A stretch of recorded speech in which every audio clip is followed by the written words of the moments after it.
கருவாக்கி உருவாக்கி எனையாண்டு காத்தருளும் இறைவா நன்றி. எங்கும் நிறைந்தோனே எல்லை இலாதானே, எங்கேயும் எப்போதும் என் குலம் காப்பவனே. நெஞ்சம் துணிய துணையாய் வருவாய், நேர்மறை உணர்வுகள் பெருகிடச் செய்வாய். உடலில் உறுதியை பெரிதாய் தருவாய், உனை உணரும் அறிவை என்னுள்ளருள்வாய். சுற்றமனைத்தும் காப்பவனே, செய்தொழிலில் ஏற்றம் தருபவனே, எடுத்த செயலில் வெற்றி கொடு, என் ஆற்றல் பெருகிட அருளை கொடு.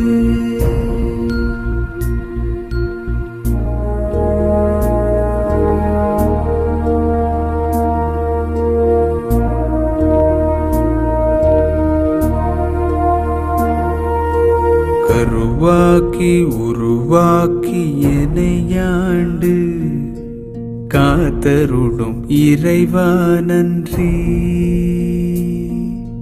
வல்லமை தந்து நீ வளர்ச்சி கொடு, அகத்திலும் புறத்திலும் மலர்ச்சி கொடு. வளர்ச்சி கொடு, மலர்ச்சி கொடு, வளர்ச்சி கொடு, மலர்ச்சி கொடு.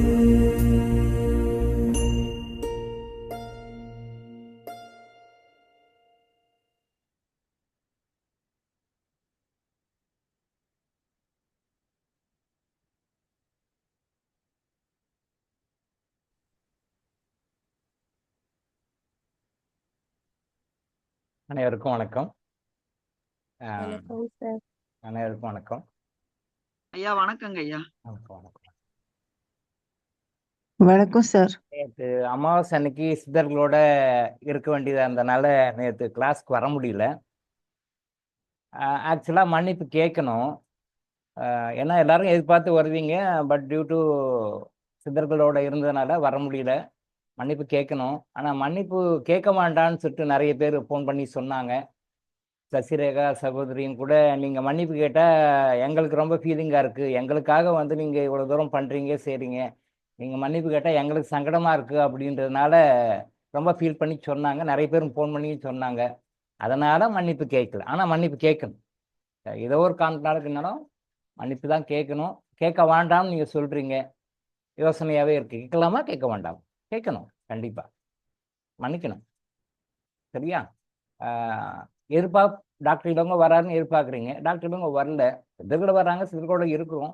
பட் இருந்தாலும் மன்னிப்பு கேட்க வேண்டாம் அப்படின்னு சொன்னாலும் கூட அவங்களுக்கு மனசு சங்கடமாக இருக்குது, நீங்கள் கேட்காதீங்க, எங்களுக்கு சங்கடமாக இருக்குன்னு சொல்லியிருந்தாங்க. ப்ளஸ் நிறைய பேரும் ஃபோன் பண்ணி சொன்னாங்க. பட் இருந்தாலும் மன்னிப்பு கேட்டுக்கிறேன். தப்பு தான். பட்டு அந்த கிறிஸ்டல்ஸ் எல்லாம் கிளன்சிங் ப்ராசஸ் நிறைய பெண்டிங் இருக்கனால கொஞ்சம் அவங்களோட கூட வந்து பண்ண வேண்டியதாக இருந்தது. திருப்பவும் நாலுலேருந்து அடுத்த பேட்ச்சு கிறிஸ்டல்ஸ் எல்லாம் அனுப்புகிறோம். கூடிய சீக்கிரம் அனுப்பிச்சுடுவோம், எல்லாருக்குமே அனுப்பிச்சுடுவோம். தயவுசெய்து தவறாக நினைக்க வேண்டாம். உங்களுடைய கர்மாவை வந்து கிளன்சிங் பண்ணி கரெக்டாக அப்சர்வ் பண்ணுற கெப்பாசிட்டி கொண்டு வந்த பிறகு உங்களுக்கு கொடுத்தா தான் பலனாக இருக்குது. ஸோ இங்கே இடமே ரிவர்ஸ். உடம்பு மனம் ஆத்மா அப்படின்னு இல்லாமல் நம்ம ரிவர்ஸாக வரும். எல்லாருமே உடம்பு மனம் ஆத்மா போவாங்க. நம்ம சித்தர்கள் வந்து ஆத்மா மனம் உடம்பு அப்படி வரும்.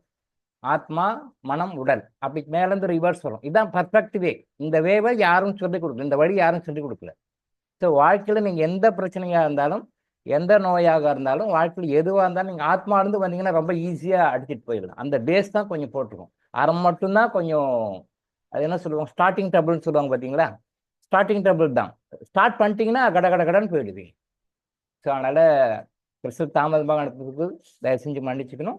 அனுப்பிச்சிட்டே இருக்கும். நாலுலேருந்து திருப்பி அகைன் ஸ்டார்ட் பண்ணணும். ஓகேவா? யாரும் தவறாக நினைக்க வேண்டாம்.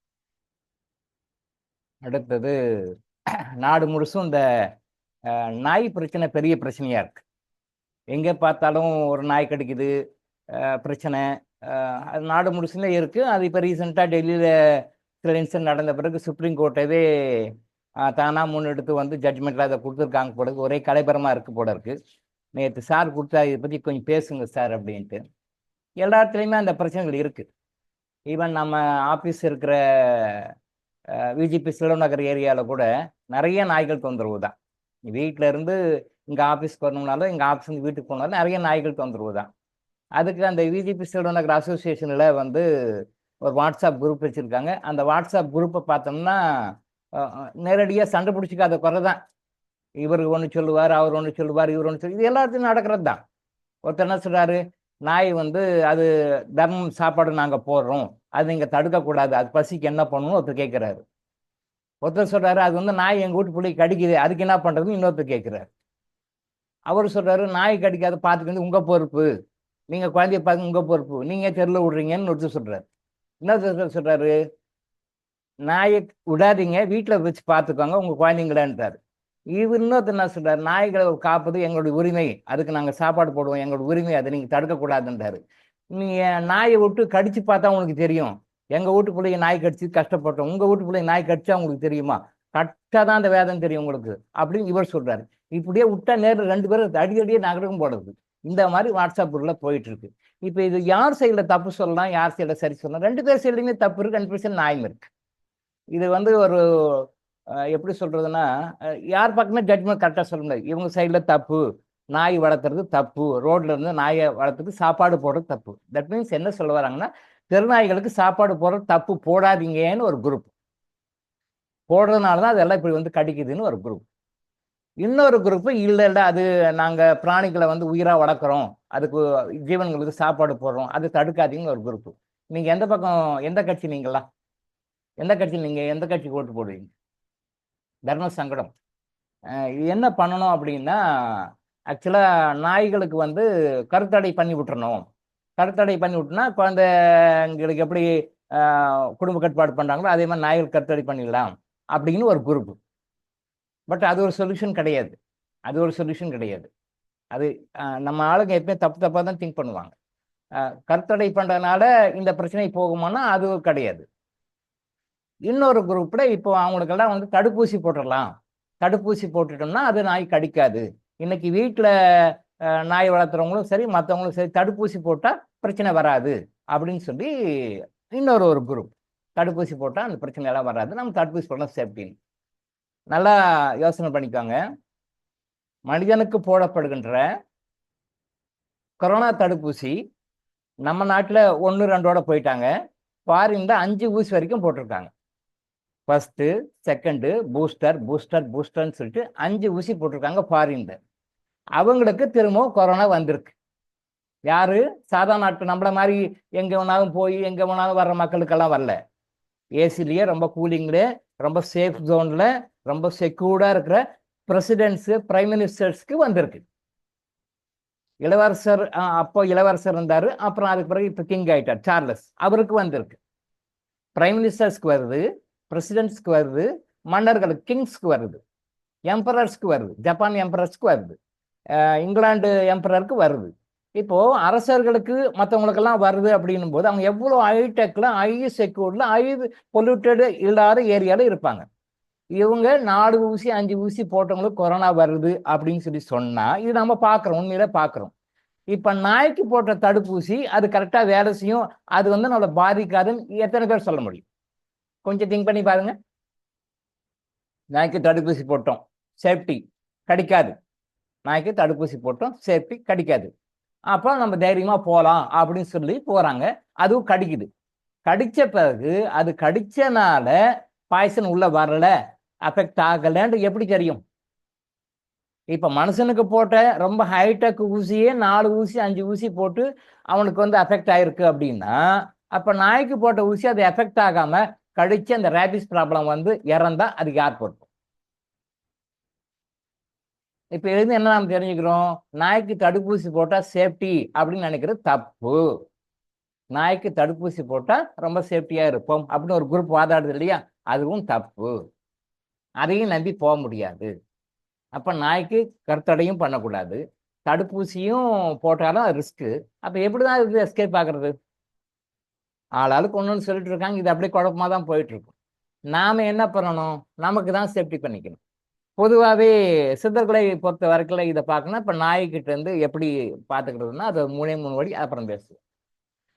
அதுக்கு முன்னாடி ஒரு விஷயம், கர்மா எனர்ஜி ஹீலிங்ல வந்து நாம சொல்ற கருத்துக்கள் வந்து இது வரைக்கும் யாரும் சொல்லாத கருத்துக்கள் சொல்றோம். யாரும் சொல்லாத கருத்துக்கும் யாரும் விடுபட்ட விஷயம், தப்பா சொன்ன விஷயம், சொல்லாத விஷயம். பாரம்பரியமா நாங்கள் பண்ணிட்டு வரோம். பாரம்பரியம் தப்பு பண்ணிட்டாக்கா அப்போ பாரம்பரியம் கரெக்டுன்னு நம்ம சொல்ல முடியாது. அது சரியும் இருக்கு, தவறும் இருக்கு, நல்ல விஷயம் இருக்கு, கெட்ட விஷயம் இருக்கு. நாம தான் ஃபில்டர் பண்ணி எடுத்துக்கணும். வீட்டிலே தயவு செய்து யாரும் எந்த பிராணியும் வளர்க்கக்கூடாது. எந்த பிராணியும் வீட்டில் வளர்க்க நமக்கு அனுமதி இல்லை. இன்னைக்கு நிறைய பேர் தப்பு பண்ணிட்டு இருக்காங்க. நாய்களை வீட்டில் வளர்த்துக்கிறது, அது வீட்டில் புரள்றது, காரில் உட்கார வச்சுட்டு போகிறது, வீட்டில் எல்லாம் யூஸ் பண்ணிட்டு இருக்காங்க. எல்லா இதுவும் அதோட வீட்டில் ஒன்றாவது ஃபேமிலி மெம்பர் மாதிரி இருக்கு. அது பெருமையாக நினைக்கிறாங்க, அது கௌரவமாக நினைக்கிறாங்க. காரில் கூட பின்னாடியே அதுக்கு ஏதோ ஒரு லோகோ மாதிரி போட்டு உள்ள பெட்டு இருக்கு, கேர்ஃபுல்லாக வாங்கன்னு பின்னால் வர்றவருக்கு வார்னிங் கொடுக்குற ஸ்டிக்கர் ஓட்டுறாங்க. காருக்குள்ள பெட்டு இருக்கு, நாய்க்குட்டி இருக்கு, நாய் இருக்கு, பின்னால கேர்ஃபுல்லாக வாங்காது, ஏன்னா வீடு அடிபட்ட போகுது காரில் பிரேக் போட்டா அப்படின்னு சொல்லிட்டு பின்னால் வரவங்க வார்னிங் கொடுக்குறாங்க. அந்த அளவுக்கு போயிட்டு இருக்கு. பெரிய பணக்காரங்க, படித்தவங்க, வசதியானவங்கெல்லாம் ரொம்ப அது தௌசண்ட்ஸில் பணத்தை கொடுத்து நாயை வாங்கி வளர்த்துருக்குறாங்க. அந்த நாய்க்கு வந்து இவங்க வந்து எப்படி சொல்றதுன்னா, இப்போ நாய்க்கு வந்து ஃபார் எக்ஸாம்பிள் மெயின்டெனன்ஸ் வந்து ஒரு எனக்கு தெரிஞ்சு 5,000 10,000 பண்ணுறாங்க. 10,000 பண்ணுறாங்க நாய்க்கு மட்டுமே. நாய் பூரா பராமரிக்கிறதுக்கு டாக்டர்கிட்ட கொண்டு போய் பீரியாடிக்கல் செக்கப்பு, உடம்பு சரியில்லாமல் இல்லை, பீரியாடிக்கல் செக்கப்பு ரெகுலராக பிளட் செக்கப்பு, பிபி செக்கப் நம்ம ஆளுங்க எடுக்கிறாங்க இல்லையா, மனுஷர்கள் எடுக்கிற மாதிரி பிபி செக்கப்பு போட்டு எடுக்கிறாங்க. நாயினுடைய மூளை நல்லா கண்டிஷனாக இருக்கிறதுக்கு டானிக் கொடுக்குறாங்க. நாய்க்கு இம்யூனிட்டி பவர் வர்றதுக்கு டானிக் கொடுக்குறாங்க. மினிமம் 10,000 ஸ்பெண்ட் பண்ணுறாங்க. சில வீடுகளில் நானே பார்த்தேன், மினிமம் 10,000. ஆனால் அவங்க உடம்புக்கு எவ்வளோ ஸ்பெண்ட் பண்ணாங்கன்னா 1000 ரூபாய் ஸ்பெண்ட் யோசனை பண்ணுறாங்க. அவங்க உடம்புக்கு ஒரு 1000 2,000 செலவு பண்ணி ஹெல்த்தை மெயின்டைன் பண்ணுறதுக்கு ஏதாவது மருந்து சாப்பிடணும், ஏதாவது டானிக் வாங்கி சாப்பிடணும் யோசனை பண்ணுறாங்க. சார் வாங்கணுமா சார், 2,000 ரூபாய் ஆகுமா சார்? நாய்க்கு 10,000 ரூபாய் செலவு பண்ணுறாங்க, சர்வ சாதாரண செலவு பண்ணுறாங்க. அது நல்லா இருக்கிற நாயே இயற்கையாக நேச்சுரலாக விட்டால் அது நேச்சுரலாக இருக்கும். அதை கூட்டு போய் கிட்னி டயாலிசிஸ் பண்ணுறாங்க. நாய்க்கு கிட்னி டயாலிசிஸ் பண்ணுறாங்க. ஹார்ட் நல்லா ஸ்ட்ரெங்தன் பண்ணுறதுக்கு டானிக் கொடுக்குறாங்க. அந்த டானிக் வந்து 3,000 15 days ஒன்ஸ் வருமா. அப்போ நெக்ஸ்ட் 3,000 பர 6,000. எதுக்கிட்டானா ஹார்ட்டை வந்து நல்லா கண்டிஷனாக பேலன்ஸாக வச்சுக்கணும். என்ன இது, அவர் ஹார்ட்டை கரெக்டாக வச்சுக்கிறதுக்கு மருந்து சாப்பிட மாட்டாரு. அவர் ஹார்ட்டை சரியாக வச்சுக்கிறதுக்கு மருந்து இல்லை, சாப்பிடல, மருந்து இல்லை. நாயினுடைய ஹார்ட்டை கரெக்டாக வச்சுக்கிறா. எப்படி இது, என்ன இது? அதை நாயை ஒழுங்கா விட்டு அது நல்லா ஹாப்பியாக சந்தோஷமா இருந்துட்டு போகும். அங்கே நல்லா இருக்கிற நாயை கொண்டு வீட்டில் வச்சு அதுக்கு பீரியாடிக்கல் செக்கப்பு, அதுக்கு கிட்னி ஆப்ரேஷனு, அதுக்கு வந்து டானிக்கு, மெடிசின்னு, ட்ரீட்மெண்ட்டு, சூப்பரேஷனு எல்லாம் கொடுத்து நாயை அப்படி பார்க்குறாங்க, இவங்கள விட்டுறாங்க. இது நிறைய குடும்பம் இப்போ நடக்குது. தவறு, தவறு. எந்த ஒரு பிராணியும், பூனையோ மற்ற நாய்களோ எதுவுமே வீட்டுக்குள்ளே வளர்த்தக்கூடாது. வீட்டில் எந்த நாயும் வளர்த்தக்கூடாது, வெளியே தான் இருக்கணும். அதை சுதந்திரம் விட்டுடுங்க, அது சொந்த தலையிடாதீங்க. சாப்பாடு போடுறது வேற சமாச்சாரம். அதாவது ஒரு ஜீவனுக்கு சாப்பாடு கூட தவறு கிடையாது, தப்பு கிடையாது. அது அது எந்த வகையிலையும் அதை நியாயப்படுத்த முடியாது. நீங்கள் வந்து அது நாய் கடிக்குது அதனால சாப்பாடு போடாதீங்க அப்படின்னு ஒரு குரூப் சொல்கிறாங்களே, அது தப்பு. அப்படி சொல்லக்கூடாது. எந்த ஒரு உயிருக்கும் பசிக்குதுன்னு போது சாப்பாடு கொடுக்கணும். அது நம்மள மாதிரி தான். அது கடிக்காமல் இருக்கிறதுக்கு என்ன பண்ணணும் தான் நான் திங்க் பண்ணேன். அது நம்மளை கடிக்குது நிறைய, ஆனால் உண்மையை கடிக்குது. ஆனால் நிறைய பேர் இறக்குறாங்க.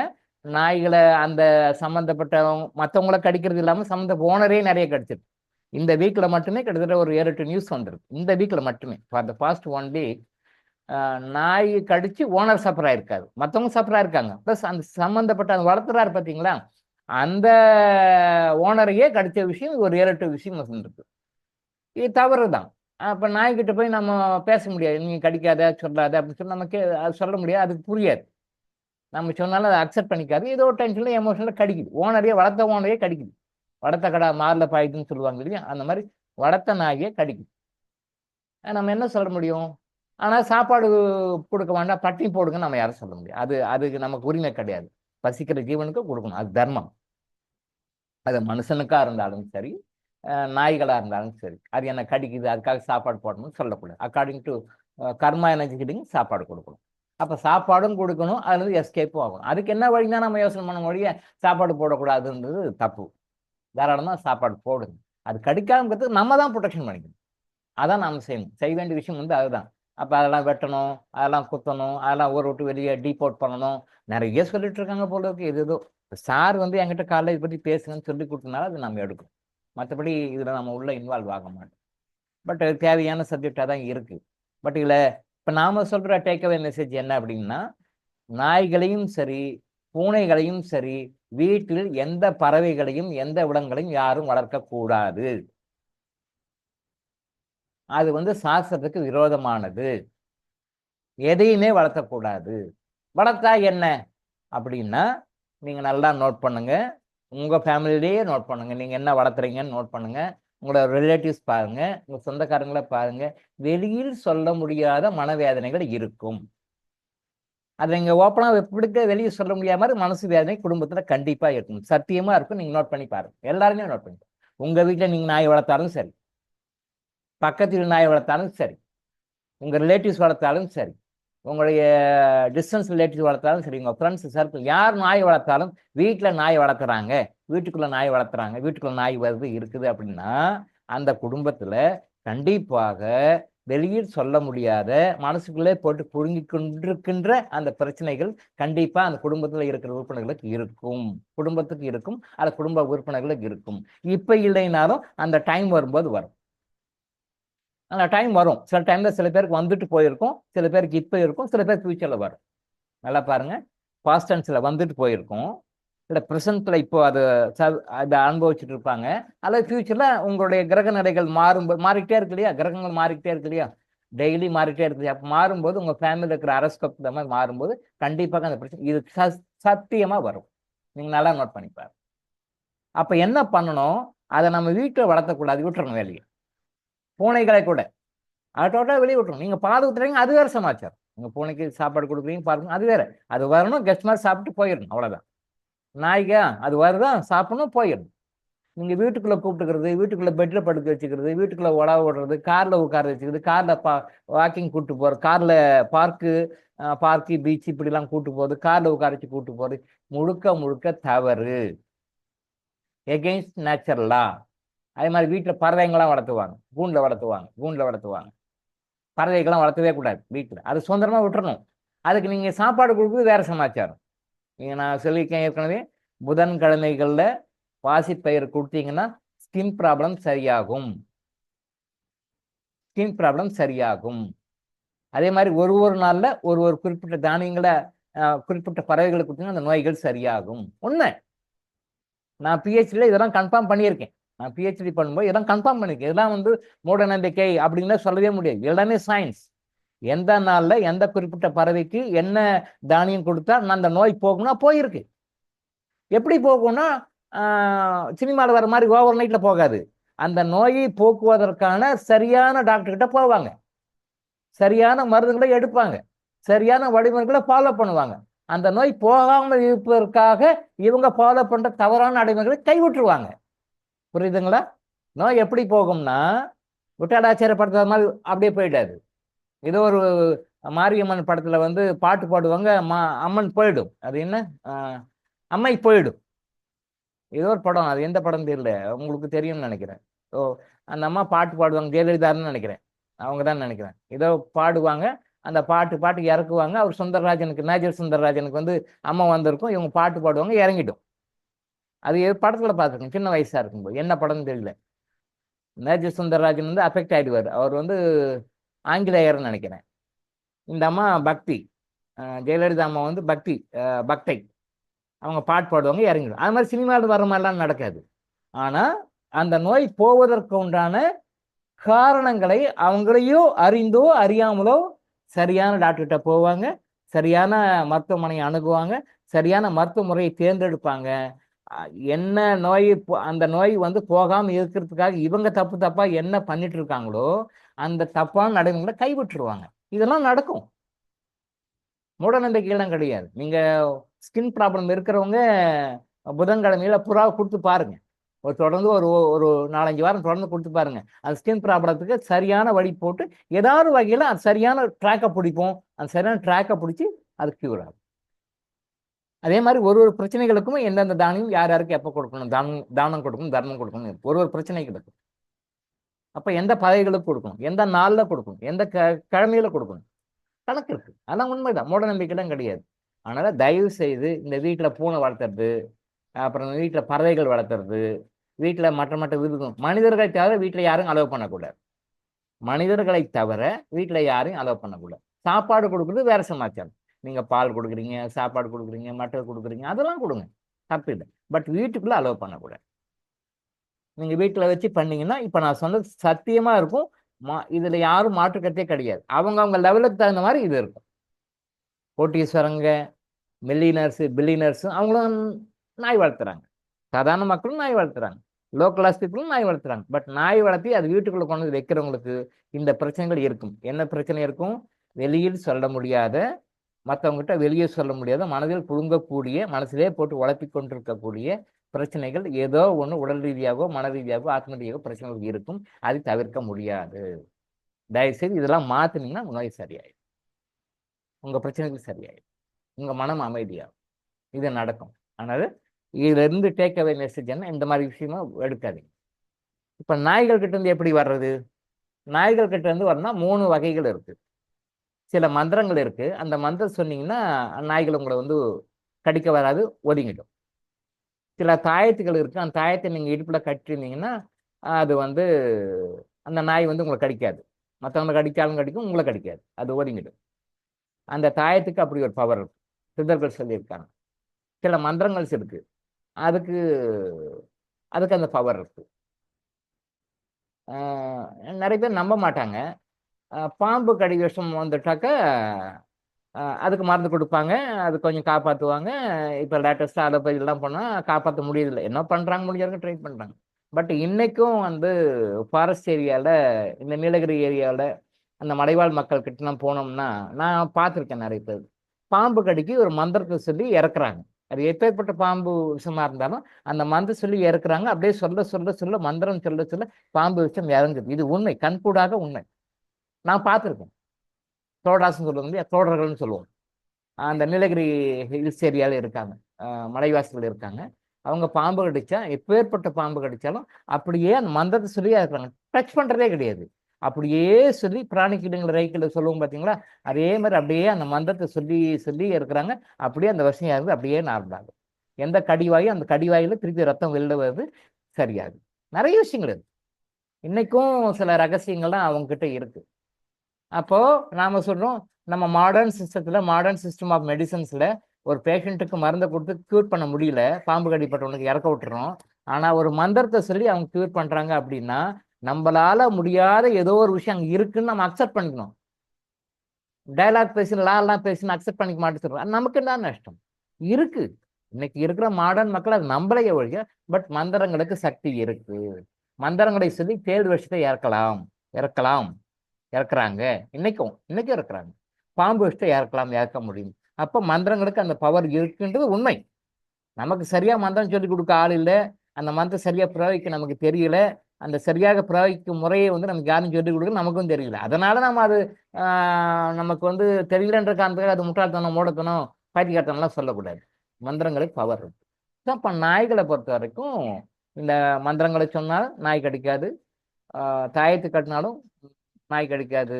இப்போ நம்மக்கிட்ட லேட்டஸ்டாக இருக்குது கிறிஸ்டல் கையில் இருந்தால் நாய் கடிக்காது.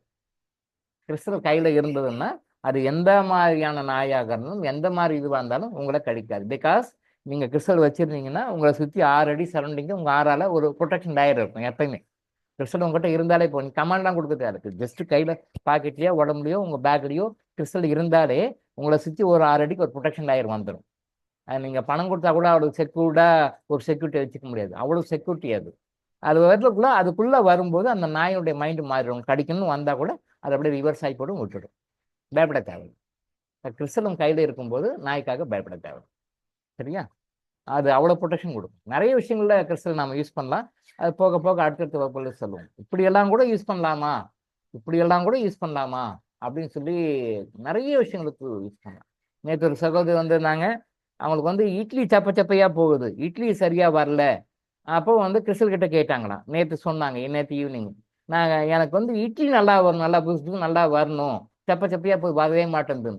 அப்புறம் அது சொன்ன பிறகு அவங்களுக்கு ஒரு ஐடியா வந்திருக்கு. என் மாமூலா போடுற அரிசியெல்லாம் போடாம வேற மாதிரி அரிசி போட்டு, ரேஷன் கடையில் வாங்கின அரிசி போட்டு, மற்ற போட்டு இட்லி நல்லா இப்போ குப்புன்னு வருது சார். கடையில் நல்லா காஸ்ட்லியாக கொடுத்து நான் வாங்கணும் போது இட்லி சப்ப சப்பையா வந்து சரியா வரல, சப்ப சப்பையா இருந்து சார்.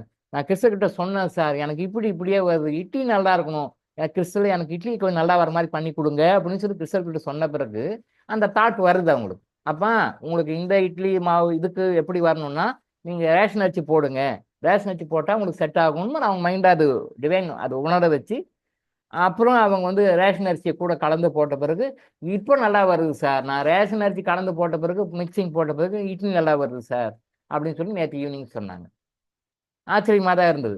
எப்படி சொல்ல வரோம்னா, இது நகைச்சுவையாக தமாஷா இருந்தாலும் கூட, பட் எல்லாம் கூட உண்மை. கிறிஸ்தவ இப்படியெல்லாம் கூட வேலை செய்யுமா? செய்யும். சின்ன சின்ன விஷயம் கூட வைக்கும். பெரிய விஷயம் நடக்கணும், பையனுக்கு கல்யாணம் நடக்கணும், பொண்ணுக்கு கல்யாணம் நடக்கணும், கடன் தீரணும், எனக்கு எனக்கு லாபம் வரணும், கொடுத்த பணம் வரணும், இந்த கோர்ட்டில் ஜெயிக்கணும், டைவர்ஸ் பண்ணுறோன்றாங்க பண்ணக்கூடாது, இல்லை டைவர்ஸ் எனக்கு வேணும். நம்ம பல பிரச்சனைகள் இருக்கும் இல்லையா? பட் இந்த பிரச்சனைக்கெல்லாம் எப்படி உதவி செய்யுதோ அதே மாதிரி இட்லி நல்லா வரத்துக்கு ஹெல்ப் பண்ணியிருப்பாருங்க. அந்த அம்மா வந்து நேற்று சொல்லிட்டு போனாங்க. சொல்கிறேன் சார், ஒரு நாளைக்கு நான் கிளாஸில் வந்து கூட சொல்கிறேன்னு சொல்லுவாங்க. ஸோ இட்லி நல்லா வரத்துக்கு கூட அது ஐடியா கொடுக்குது. அப்போ இட்லி நல்லா ஏன் வரல? எங்கேயோ ஒரு மிஸ்டேக் நடக்குது, ஏதோ ஒரு ப்ரொபோர்ஷன் சரியாக வரல. அப்போ என்ன ப்ரொபோர்ஷன் சரியாக வரலன்னு கிறிஸ்டல் கிட்ட சொல்லும்போது கிறிஸ்டல் அது சரியாக வருது. ஓ, இட்லி சரியாக வரதுக்கு என்ன பண்ணணும்? அப்போ இட்லி சரியாக வரதுக்கு என்ன பண்ணணும்? ரேஷன் அரிசி போடும். ரேஷன் அரிசி போட்டால் உனக்கு இந்த காம்பினேஷன் வரும். நீ கடையில் போய் 80 ரூபா 90 ரூபா 100 ரூபா இட்லி அரிசி கொடுத்து வாங்கி போடாத, அதை குறைச்சிக்கோ, இதை போடுன்னு ஒரு ஐடியா கொடுத்துருக்கு. இந்த ஐடியா வந்த பிறகு அதை அப்ளை பண்ணிக்கிறாங்க. இப்போ சூப்பராக இருக்குது சார், இட்லி நல்லா இருக்குது சார் அப்படின்னு எல்லாரும் சிரிச்சோம் சொல்லும்போது. சிரிச்சாலும் கூட அங்கே நம்ம உண்மையை வந்து நம்ம அக்செப்ட் பண்ணி, ஓ இட்லிக்கு கூட இந்த விஷயம் யூஸ் பண்ணும், கிறிஸ்டல் யூஸ் ஆகுது. அதே மாதிரி சாதாரண சின்ன சின்ன மைனர் சில்லி மேட்டர்லேருந்து பெரிய பெரிய விஷயமா இருக்கு கிறிஸ்டல் யூஸ் ஆகும், கிறிஸ்டல் பயன்படும், கிறிஸ்டல் உங்களுக்கு சரியான வழியில் வழிகாட்டும், கிறிஸ்டல் உங்களுக்கு சரியான வழியில் வழிகாட்டும், தப்பாக போக விடாது, தப்பை பண்ண விடாது, தப்பே நீங்கள் பண்ணுறவங்க சரி பண்ணி விட்டுவிடுங்க. நிறைய விஷயங்கள் கிறிஸ்டலை பற்றி நம்ம பேசணும்னா அது பேசிட்டே இருக்கலாம், 2 வருஷத்துக்கு பேசலாம், அவ்வளோ சப்ஜெக்ட் இருக்கு. Whether it is minor R major, ரொம்ப சில்லியாக இருந்தாலும் சரி, பெரிய விஷயமா இருந்தாலும் சரி, எதுவாக இருந்தாலும் கிறிஸ்டல் உங்களுக்கு கரெக்டாக கைட் பண்ணும். அந்த டேக்கர் மெசேஜ் மைண்டில் வச்சுக்கோங்க. சரியா? அடுத்த கேள்விக்கு போகலாம். ரமணிச்சந்திரன் சகோதரர் கேள்வி கேட்டிருக்காரு. 1 2 3 4 4 கேள்வி கேட்டிருக்காரு. ஓகே, ஆன்சர் பண்ணும். வீட்டில் மீன் தொட்டி வைத்து மீன் வளர்ப்பு சரிங்க. தப்பு சார், 100% தப்பு சார். வீட்டில் மீன் தொட்டி வளர்த்தக்கூடாது. நான் நிறைய வீடியோஸில் ஏற்கனவே சொல்லியிருக்கேன், நீங்கள் படசு பார்க்கலன்னு நினைக்கிறேன். நிறைய வீடியோஸில் சொல்லியிருக்கேன். நிறைய வீடியோஸ் பற்றி கிட்டத்தட்ட 3-4 வீடியோஸ் நான் பேசியிருக்கேன். வீட்டில் மீன் தொட்டி வளர்த்தக்கூடாது. நிறைய பேர் மீன் தொட்டி வளர்த்துறாங்க, அதுக்கு they have spend lot of money, நிறைய பணம் செலவு பண்ணுறாங்க. அது வேற மெயின்டெனன்ஸ் வேற, எவ்ரி மந்த் மெயின்டெனன்ஸ் சார்ஜஸ் மாதிரி அதை மெயின்டைன் பண்ணுறாங்க. ஆனால் நிறைய பேர் நான் சொல்லும்போது என்ன சொல்கிறாங்கன்னா, சார் நிறைய புக்ஸில் வந்து மீன் வளர்த்தா நல்லா பீஸ் ஆஃப் மைண்டு கிடைக்கும், நல்ல ஒரு மன சந்தோஷம் கிடைக்கும், ஒரு நிம்மதி கிடைக்கும்னு சொல்லி போட்டிருக்காங்க சார், அதனால நாங்கள் மீன் வளர்த்துறோம் அப்படின்னு சொல்லி சொல்கிறாங்க. அவங்க சொல்கிற காரணம் அவங்க அதை ஜஸ்டிஃபை பண்ணுறாங்க, இது கரெக்டு தான் அப்படின்னு சொல்லி சொல்கிறாங்க. But according to Indian vaastu shastra, according to karma energy healing, according to Siddhars, வீட்டில் மீன் வளர்த்துவது தவறு. அது சில பிரச்சனைகளை ஃபேமிலியில் உருவாக்கும்.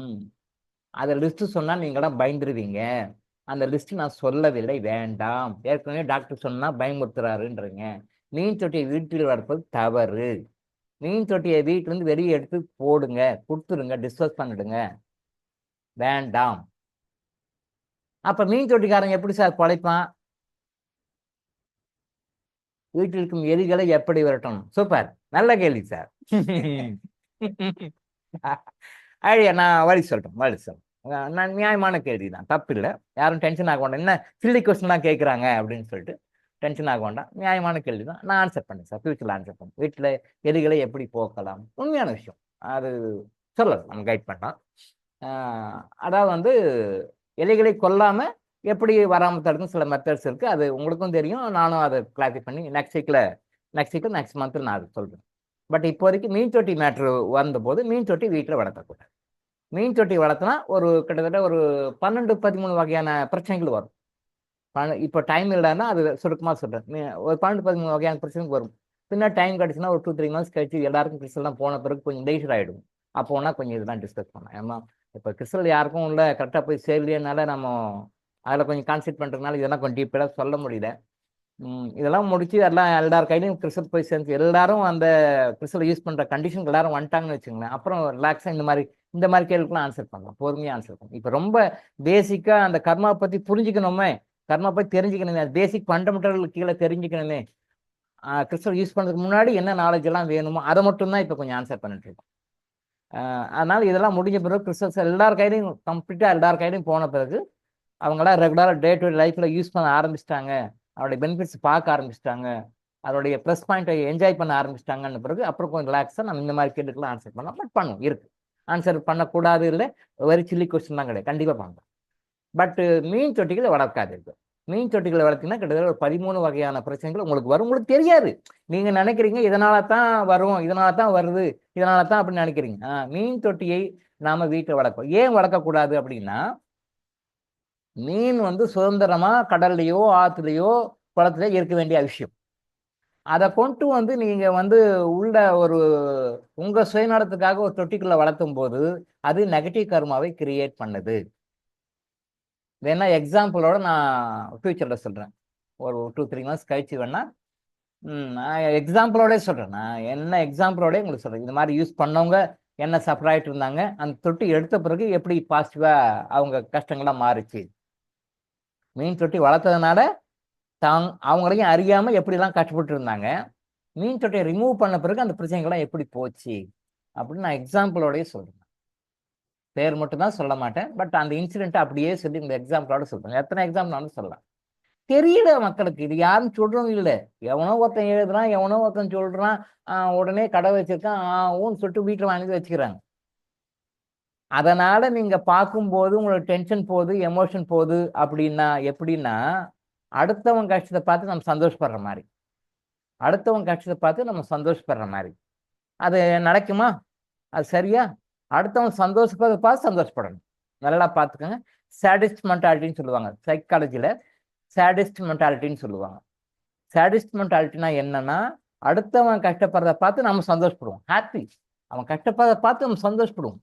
சைக்காலஜியில் அது வேர்டு, அது சாடிஸ்ட் மென்டாலிட்டி. அடுத்தவன் சந்தோஷப்படுறத பார்த்து நம்ம சந்தோஷப்படணும், நாமளும் சந்தோஷமா இருக்கணும், அவங்களையும் சந்தோஷமா இருக்கணும். அந்த சந்தோஷம் தான் எட்டர்னல். அப்படின்னா என்ன? எப்பயுமே இருக்குது, அழிவே இல்லாது. அவங்க தலைமுறைக்கு அந்த சந்தோஷம் போகும். அடுத்தவன் கஷ்டப்படுத்தி அவனை வேதனைப்படுத்தி அவன் கஷ்டப்படுறத பார்த்து நாம சந்தோஷப்படுறது எல்லாமே முழுக்க தவறு. அது நெகட்டிவ் கர்மா நமக்கு வரும். இப்போ சீரியல்லாம் பாருங்க, அடுத்தவங்க கஷ்டப்படுறத பார்த்து இவங்க சந்தோஷப்படுவாங்க. அதுக்கு அது மியூசிக்கெல்லாம் வேறு கொடுப்பாங்க, பேக்கில் மியூசிக்கெல்லாம் கொடுப்பாங்க, பேக் பிளேயெல்லாம். அடுத்தவங்க கஷ்டப்படுறத பார்த்து, அடுத்தவங்க டென்ஷன் ஆகிறத பார்த்து, அடுத்தவங்க எமோஷன் ஆகிறத பார்த்து இந்த அம்மா சந்தோஷப்படுவாங்க, இவர் சந்தோஷப்படுவார். பழிக்கு பழி வாங்குவாங்க, பழிக்கு பழி. என்னோட குருவை பார்க்கறதுக்கு ஒரு 4 days பேக் போயிருந்தேன். அவர் வீட்டிலேருந்து வெளியே வரும்போது அந்த காம்ப்ளெக்ஸில் ஏதோ சீரியல் ஓட்டுது. இப்போ 2 நாளைக்கு முன்னாடி court scene, police station scene. அதில் அப்பா வந்து பிள்ளை மேலே கம்ப்ளைண்ட் கொடுத்து பிள்ளை போலீஸ் ஸ்டேஷனில் என்கொயரிக்கு நிறுத்திக்கிறாங்க. ஸ்டேஷனு எஸ்ஐ போலீஸ் எல்லாம் நிற்கிறாங்க. அரௌண்ட் ஒரு 7 o'clock மாதிரி இருக்கும், அது என்ன சீரியல்னு தெரியல. நிற்கிறாங்க. அப்பா வந்து வசனம் பேசுகிறாரு, சார் இவன் பத்த புள்ளியா சார், இவன் என்னை உயிரோட சாகடிப்பான் சார் அப்படின்னு இவர் சொல்கிறாரு. அப்படிலாம் இல்லைங்க, நீங்கள் அப்படிலாம் சொல்லாதீங்கன்னு போலீஸ் இன்ஸ்பெக்டர் சொல்கிறாரு. அப்படிலாம் கிடையாது சார், நீங்கள் இவனா பாருங்க, அவனை பாரு. அதை 5 நிமிஷம் காட்டுறாங்க, அவனை ஃபோக்கஸ் பண்ணி. அப்பா மூஞ்சும் மகன் மூஞ்சும், அப்பா மூஞ்சும் மகன் மூஞ்சும் மாற்றி அப்படின்ட்டு. இந்த சீரியல்லாம் கேட்கணுமா, அது அப்படியே ஃபோக்கஸ் பண்ணி காட்டுவாங்க. அப்படியே காட்டி இவர் வீரவசனமாக பேசுகிறார். என் பையனா அவன் எனக்கு கொல்லி வைப்பான், என்னை உயிரோட கொண்டுடுவான் டைலாக்லாம் பேசியிருந்தார். இந்த கன்றாவிகள்லாம் பார்க்க வேண்டியது கிராஸ் பண்ணி வந்துட்டேன். இது என்ன எதுக்காக சொல்ல வரேன்னா, அந்த டெரர் மென்டாலிட்டி, அப்பா பையன் உறவு புனிதமான உறவு. அந்த புனிதமானவர் புனிதமாக காட்டாம போலீஸ் ஸ்டேஷன்ல அப்பா கம்ப்ளைண்ட் கொடுத்து பிள்ளைய கொண்டு வந்து நிறுத்தி வச்சுக்கு இவன் என்னை கொண்டுடுவான் சார், இவன் மோசமானவன் சார், இவன் அயோக்கியன் சார், இவன் ஃப்ராடு சார், இவன் உயிரோட கொண்டுவான் சார், பெத்த பிள்ளைய கொண்டுவான் நிறைய வசனம் பேசுங்கிறாரு அவர். பார்த்துட்டு நான் கிராஸ் பண்ணி வந்துட்டேன்.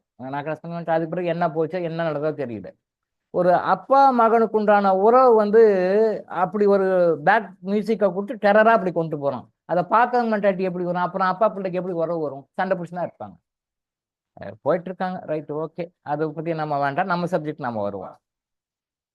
வாஸ்து மீன். ஸோ அந்த வாஸ்து மீன் அப்படின்னு சொல்லும் பொழுது அதில் நிறைய பிரச்சனைகள் இருக்கு, நிறைய ப்ராப்ளம் இருக்கு. ஆனால் தயவு செய்து அதை யாருக்காவது கொடுத்துடுங்க. ஐயோ இவ்வளோ காசு செலவு பண்ணிக்கணும் இதை பண்றேன்னு நினைக்காதீங்க. சுதந்திரமாக இருக்க வேண்டிய மீனை நீங்க உள்ள போட்டு உங்க சந்தோஷத்துக்காக உங்க சுயநலத்துக்காக நீங்க பார்த்தா வரும். இப்போ அவங்க லைன்ல எடுத்துட்டாலும் கூட என்னுடைய அனுமானத்துல, என்னுடைய அனுபவத்துல, என்னுடைய ஆராய்ச்சியின்படி அந்த மீனை பார்த்தா எங்களுக்கு டென்ஷன் போகுது, எமோஷன் போகுது அப்படின்னு நீங்க நினைச்சா நல்லா பார்த்துக்கோங்க. நல்லா பாயிண்ட்டை நோட் பண்ணும். டென்ஷன் போகுது, எமோஷன் போகுது. நீங்க அந்த மீனை வெளியே விட்டுட்டீங்கன்னா டென்ஷன் எமோஷனே வராது. நீங்க ஏன் டென்ஷன் எமோஷனை வர வச்சுக்கணும்? அப்புறம் அந்த மீனை பார்க்கணும், அப்புறம் டென்ஷன் போச்சு. புரியுதுங்களா? டென்ஷன் எமோஷன் ஏதோ ஒரு வகையில வர வச்சுக்கிறது. நம்ம அதை தான் கட் பண்ணணும், ரூட் காசை கட் பண்ணணும். அது இல்லை, ஏதோ வகையில வர வச்சிருது.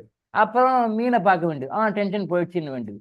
போயிடுச்சா திருப்பியும் வருமே. அப்போ ரூட் காசை ரெடிகேட் பண்ணும். தயவு செய்து நீங்களும் வீட்டில் வந்து மீன் தொட்டி வளர்த்தாதீங்க. உங்களுக்கு தெரிஞ்சவங்களுக்கும் சொல்லுங்க, ஃப்ரெண்ட்ஸுங்களுக்கும் சொல்லுங்க, ரிலேட்டிவ்ஸும் சொல்லுங்க. சொல்லுவது நம்முடைய கர்மா, அது நம்மளுக்கு குட் கர்மா. அதை கேட்டுக்கொள்ளும் கேட்டுக்கொள்ளாதும் அவருடைய கர்மா. அவங்க சுகப்படணுன்ற அம்சம் இருந்தா கேட்டுக்குவாங்க. அப்படியா, சரி, நல்ல விஷயம் தான், ஏதோ சொல்லிக்கிறீங்க, ஏதோ இது நிறையா நல்ல நேரம் பார்க்கும் போடக்குது டென்ஷனில் எடுத்து டிஸ்கஸ் பண்ணி விட்டுடுவாங்க. இல்லை அப்படின்னா டயலாக் பேசிங்க, லா பேசிங்க, பைலா பேசிங்க, செக்ஷன் பேசிக்கிட்டு அதை நான் வளர்த்துவாங்க. பிகாஸ் அவங்க கஷ்டப்படணும், தலையில் கர்மா எழுதியிருக்கு. அவங்க அதை அனுபவிச்சு தீர்ற வரைக்கும் இந்த மாதிரி தான் லா, செக்ஷனு, பைலா இதெல்லாம் போட்டு அதெல்லாம் இப்படில அப்படின்னு சொல்லிட்டு வளர்க்கிட்டு இருப்போம். மனிதன் மூலமாக தான் சந்தோஷமும் வரும், மனிதன் மூலமாக தான் துக்கமும் வரும். அப்போ துக்கம் கஷ்டம் கொடுக்கணும் போது இந்த மாதிரி ராங்கா சொல்லுவாங்க. அதை கேட்டு இவங்களும் ஃபாலோ பண்ணுவாங்க. வீட்டில் எந்த ஒரு உயிரினத்தையும் நம்ம வளர்த்தக்கூடாது. அது பறவைகளாகட்டும், அது நாய், பூனை போன்ற விலங்குகளாகட்டும், மீன்களாகட்டும், இதெல்லாம் வளர்த்தவங்கன்னா அவங்க லைஃப்ல அந்த பிரச்சனைகள் இருக்கும். நீங்க ஒரு டெஸ்ட்டுக்காக பண்ணி பாருங்க, டிஸ்கஸ் பண்ணி பாருங்க, உங்களுக்கு ரிலீஃப் இருக்கா இல்லையான்னு பாருங்க. இது நான் நிறைய டைம் நிறைய பேர்ல ஆராய்ச்சி பண்ணிக்க பிஹெச்டி இது பண்ணியிருக்கேன். இதுதான் உண்மை. யாரோ சொல்றாங்க, அவங்க சொல்றாங்க, இவங்க சொல்றாங்கன்னு சொல்லுங்க. சொல்லுவது நம்முடைய கர்மா, அதை கேட்டுக்கொள்வதும் கேட்டுக்கொள்ளாதும் அவருடைய கர்மா. சொகப்படணுன்ற அமைப்பு இருந்தா கேட்டுக்குவாங்க, கஷ்டப்படணும் அமைப்பு இருந்தா போ இதெல்லாம் அப்படிலாம் ஒன்றும் கிடையாதுன்னு போயிடுவாங்க. நம்ம சொல்றோம், நம்ம கடமையை நம்ம செஞ்சிடணும். அவங்க கர்மா அது. சொகப்படுறதும் கஷ்டப்படுறதும் அவங்களுடைய நாம தலை. பட் சொல்லுங்க, நீங்களும் தயவு செஞ்சு அதை வளர்த்தாதீங்க. ஸோ இந்த விஷயத்துல இருந்து டேக் அவே மெசேஜ், இந்த மெசேஜ் எடுத்துப்போம். ஓகே. விரதம் இருந்தால் வேண்டுதல் நிறைவேறும் எனில் பட்டினி கிடப்பவன் வேண்டுதல் ஏன் ஏற்கப்படவில்லை? விரதம் இருந்தால் வேண்டுதல் நிறைவேறும் எனில் பட்டினி கிடப்பவன் வேண்டுதல் ஏன் ஏற்கப்படவில்லை? விரதத்துக்கும் பட்டினிக்கும் வித்தியாசம் இருக்கு. விரதத்துக்கும் பட்டினிக்கும் வித்தியாசம் இருக்கு. இருந்து அதை நாம சில காரணங்களுக்காக அனுபவிக்காம இருந்தோம்னா அதுக்கு பேரு விரதம். இருந்து அதை சில காரணங்களுக்காக நாம அனுபவிக்காம இருந்தோம்னா அதுக்கு பேரு விரதம். கிடைக்கவே இல்லை, கிடைச்சா நான் அனுபவிப்பேன்றது பட்டினி. வித்தியாசம் புரியுதுங்களா? அது இருக்கு, இன்னைக்கு சாப்பாடு இருக்கு, நம்ம வீட்டுல சாப்பாடு இருக்கு, நினைச்சா சாப்பிட முடியும், எல்லாம் வெரைட்டியா இருக்கு, ஆனா நான் சாப்பிடல. இதுக்கு பேரு விரதம். இன்னைக்கு சாப்பாடே கிடைக்கல, காசு கொடுத்தாலும் கிடைக்காது, வாங்கறதுக்கு காசும் இல்லை, அதுதான் பட்டினி. இப்போ தப்புன்னு எடுத்துக்கிட்டோம்னு வச்சுக்கோங்களேன். இப்போ சாதாரணமா இவங்க தப்பு பண்ணிட்டாங்க நம்ம சொல்லுவோம். அதை வந்து கர்மா எனர்ஜி லிங்க் ரெண்டா பிரிக்கும். எப்படி பிரிக்கும்னா, வாய்ப்பு கிடைக்காததுனால தப்பு செய்யறதுக்கான ஒரு குரூப், வாய்ப்பு கிடைக்காதனால, வாய்ப்பு கிடைச்சா பண்ணிடுவான். அப்போ அவன் நல்லவன், வல்லவன், சூப்பர்னு சொல்றோம். அவனுக்கு வாய்ப்பு கிடைக்கல, வாய்ப்பு கிடைக்காதனால அவன் வந்து தப்பு செய்ய. பட் வாய்ப்பு கொடுத்தீங்க பண்ணிடுவான். இதை நீங்க எந்த கேட்டகரியில் எடுத்துப்பீங்க? அப்போ வாய்ப்பு கிடைக்குது, அவன் செஞ்சிடறான், தப்பு பண்ணுறான். அப்போ வாய்ப்பு கிடைக்காத இருக்கிறவன் தப்பு பண்ண மாட்டான். ஆனால் ஒரு வாய்ப்பு கிடைக்கணும் போது தப்பு பண்ணிடுவான். இந்த கேட்டகரி நிறைய பேர் இருக்காங்க. இது உண்மை, இதான் உண்மை. அப்போ நம்ம வீட்டில் சாப்பாடு இருக்குது, நம்மளால சாப்பிட முடியும். வீட்லேயும் சாப்பாடு இருக்குது, ஹோட்டல்லையும் வாங்கி சாப்பிடணும், நம்மகிட்ட பணமும் இருக்குது. ஆனால் சில காரணங்களுக்காக, அது இன்னும் பல காரணங்கள் இருக்குது. விரதம்ன்றது நம்ம இருக்கும், அது விரதம், தட் இஸ் கால்டு விரதம்.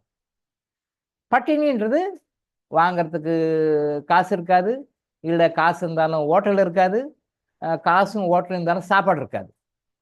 இப்படி இருந்து வேற வழியே இல்லையே அப்படின்னு சொல்லிட்டு ஏக்கத்தோடு இருக்கும் பார்த்தீங்களா, ஏங்கின்னு இருக்கும் பார்த்தீங்களா, அதுதான் பட்டினி. ஸோ பட்டினி வேற, விரதம் வேற. இந்த விரதம் அப்படின்றது வந்து எல்லா மதங்களையுமே சொல்லியிருக்காங்க. ஏன் விரதம் சொல்லியிருக்காங்கன்னு யாருக்கும் தெரியாது. ஏன் விரதம் சொல்லியிருக்காங்க யாருக்கும் தெரியாது. ஏதோ சொல்றாங்க விரதம். ஒரு பொழுது அப்படின்னுவாங்க. ஆக்சுவலாக வந்து நம்ம சாப்பாடே வந்து 2 பொழுது தான் சாப்பிடணும். நம்ம மனித உணவு, மனிதன் சாப்பிட வேண்டிய முறை வந்து 2 முறை தான் ஒரு நாளைக்கு சாப்பிடணும். பட்டு சில காரணங்களால அது வேற காரணங்கள்லாம் இருக்குது. அது நம்ம அந்த இறைக்கட்டளைகளை பற்றி சொல்லும்போது உணவுன்னு ஒரு சாப்டர் வரும். அந்த உணவு வரும்போது இதை நான் விளக்கமாக சொல்கிறேன். நம்ம இறைக்கட்டளைகளில் உணவு பற்றி ஒரு கட்டளை இருக்குது. அந்த உணவு கட்டளை வரும்போது அதை நான் இன்னும் விளக்கமாக சொல்கிறேன். பட் இப்போதைக்கு சுருக்கமாக சொல்கிறேன். உணவுன்றது நம்ம ஒரு நாளைக்கு 2 வேளை தான் சாப்பிடணும். அதான் முறையானது. ஒரு வேளை என்பவன் யோகி, ஒரு வேளை என்பவன் யோகி. சிதர்கள்லாம் வரும்போது ஒரு வேளை சாப்பாடு தான் சாப்பிடுவோம், அந்த ஒரு வேளை கூட சாப்பிடாம வந்துடும். சிதர்கள் வரும்போது ஒரு வேளை தான் சாப்பிடுவோம், அந்த ஒரு வேளை சாப்பிடாமையே கூட வந்துடும். 2 நாள் 3 நாள் கூட சாப்பிடாம வந்துடும். இப்போ கூட 2 நாளாக நம்ம சாப்பிடல.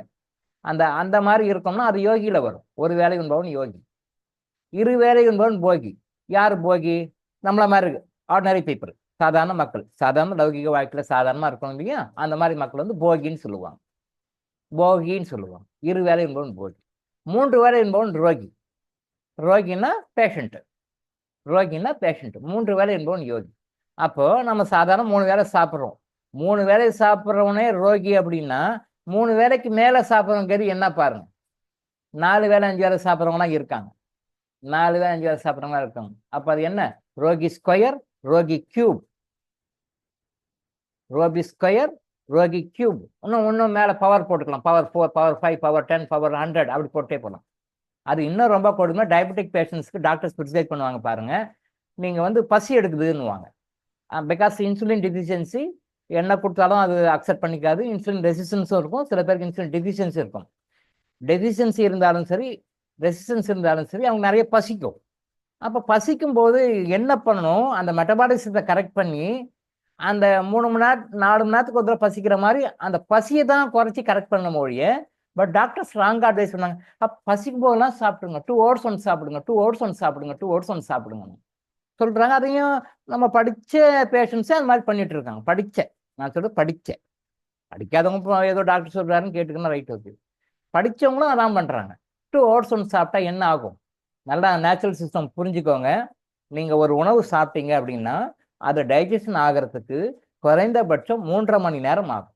மோரார்லெஸ், கொஞ்சம் முன்ன பின்ன, வயசை பொறுத்து, அவங்களுடைய ஃபுட் சிஸ்டத்தை பொறுத்து, சாப்பிட்ட சாப்பாடை பொறுத்து முன்ன பின்ன மாறும். குறைஞ்சபட்சம் 3.5 மணி நேரம் வந்து அது டைம் எடுத்துக்கும். அந்த 3.5 மணி நேரம் கழித்து நீங்கள் அடுத்த சாப்பாடு கொடுக்கணும். அந்த 3.5 மணி நேரத்துக்கு மத்தியில் நீங்கள் ஒரு வடை சாப்பிட்டீங்க, பிஸ்கட் சாப்பிட்டா சிஸ்டம் கொலாப்ஸ் ஆகிடும். 3.5 மணி நேரத்துக்கு மத்தியில் நீங்கள் ஒரு பிஸ்கட் சாப்பிட்றீங்க, ஒரு வடை சாப்பிட்றீங்க, ஒரு சமோசா சாப்பிட்றீங்கன்னா கூட சிஸ்டம் கொலாப்ஸ் ஆகிடும். இயற்கை சிஸ்டம் என்னன்னா, இப்போ நீங்கள் ஏற்கனவே சாப்பிட்ருக்கீங்க, அதை டைஜஷன் பண்ணணும். அப்போது காலைல இப்படி எடுத்துக்கோங்க, ஒரு உதாரணம் உங்களுக்கு சொல்கிறேன். காலைல 8 மணிக்கு சாப்பிட்றீங்க பிரேக்ஃபாஸ்ட். 8 மணிக்கு சாப்பிட்டா ஒரு 12 o'clock, 4 hours, ஒரு உதாரணத்துக்காக சொல்கிறேன், ஒரு 1/4 மணி நேரமாக முன்ன பின்ன இருக்கலாம். அப்போ 12 o'clock தான் நீங்கள் சாப்பிட்றதுக்கு எலிஜிபிள், 8லேருந்து 12 வரைக்கும். நீங்கள் என்ன பண்ணுறீங்க, ஒரு 10 மணிக்கு என்ன பண்ணுறீங்க, ஒரு டீயோ ஏதோ ஒரு சாப்பிட்றீங்க. அது லிக்விடு பரவாயில்ல, ஓரளவுக்கு அட்ஜஸ்ட் ஆகிக்கும். பட் ஒரு சமோசா சாப்பிட்றீங்க, ஒரு வடை சாப்பிட்றீங்க. இப்போ இது என்ன பண்ணணும்னா, சிஸ்டம் டைஜஸ்ட் ஆகிருக்குல்ல, செமி டைஜஸ்டாக இருக்கா, செமி டைஜஸ்டட், பாதி டைஜஷன் ஆகிருக்கும். இந்த பாதி என்ன பண்ண அப்படியே விட்டுட்டு புதுசாக வந்திருக்க சமோசாவையும் வடையும் டைஜஸ்ட் பண்ண ஆரம்பிச்சிடும். இதை அப்படியே விட்டுரும், டீலில் விட்டுரும். இயற்கையினுடைய அமைப்பு அப்படி தான் இருக்குது. புதுசாக ஒன்று வந்திருக்கா, அதை டைஜஷன் பண்ணும். இப்போ என்ன ஆகும், இதை சமோசா சாப்பிடுவீங்க, அப்போ அதை செம்மியாக நின்றுட்டு தான் இப்போ இது சாப்பிடுவீங்க. இப்போ இது சாப்பிடும்போது அதுக்கு வந்து ஒரு 4 hours டைம் எடுத்துக்கும். அப்போ நீ என்ன பண்ணுவீங்க, 12 மணிக்கு நேரம் 2 மணிக்கு சாப்பிடு, நீங்கள் என்ன இப்போ 12 மணிக்கு லஞ்சு உள்ளே சாப்பிடுவீங்க. அப்போ லஞ்சு சாப்பிட்டா என்ன ஆகும்? இதை விட்டுடும், இதையும் செமி டைஜஸ்டாக போயிடுமா, விட்டுடும். அப்போ 12 மணிக்கு லஞ்சு சாப்பிடுவீங்க. ஓகே, 12 மணிக்கு லஞ்சு சாப்பிட்னா அரௌண்ட் 12:30 வச்சுங்களேன். 12:30னா 1:30, 2:30, 3:30, 4:30, 4:30 மணிக்கு மேலே தான் நீங்கள் சாப்பிடணும். லஞ்சு சாப்பிட்றீங்க, டைஜஷன் பண்ணிட்டு இருக்கோம். நீங்கள் என்ன பண்ணீங்க, அரௌண்ட் ஒரு 3:30 அந்த மாதிரி என்ன பண்ணீங்க, ஒரு பிஸ்கட்டோ வேறு ஏதாவது ஒன்று ஸ்நாக்ஸ் ஏதாவது சாப்பிடுவீங்க.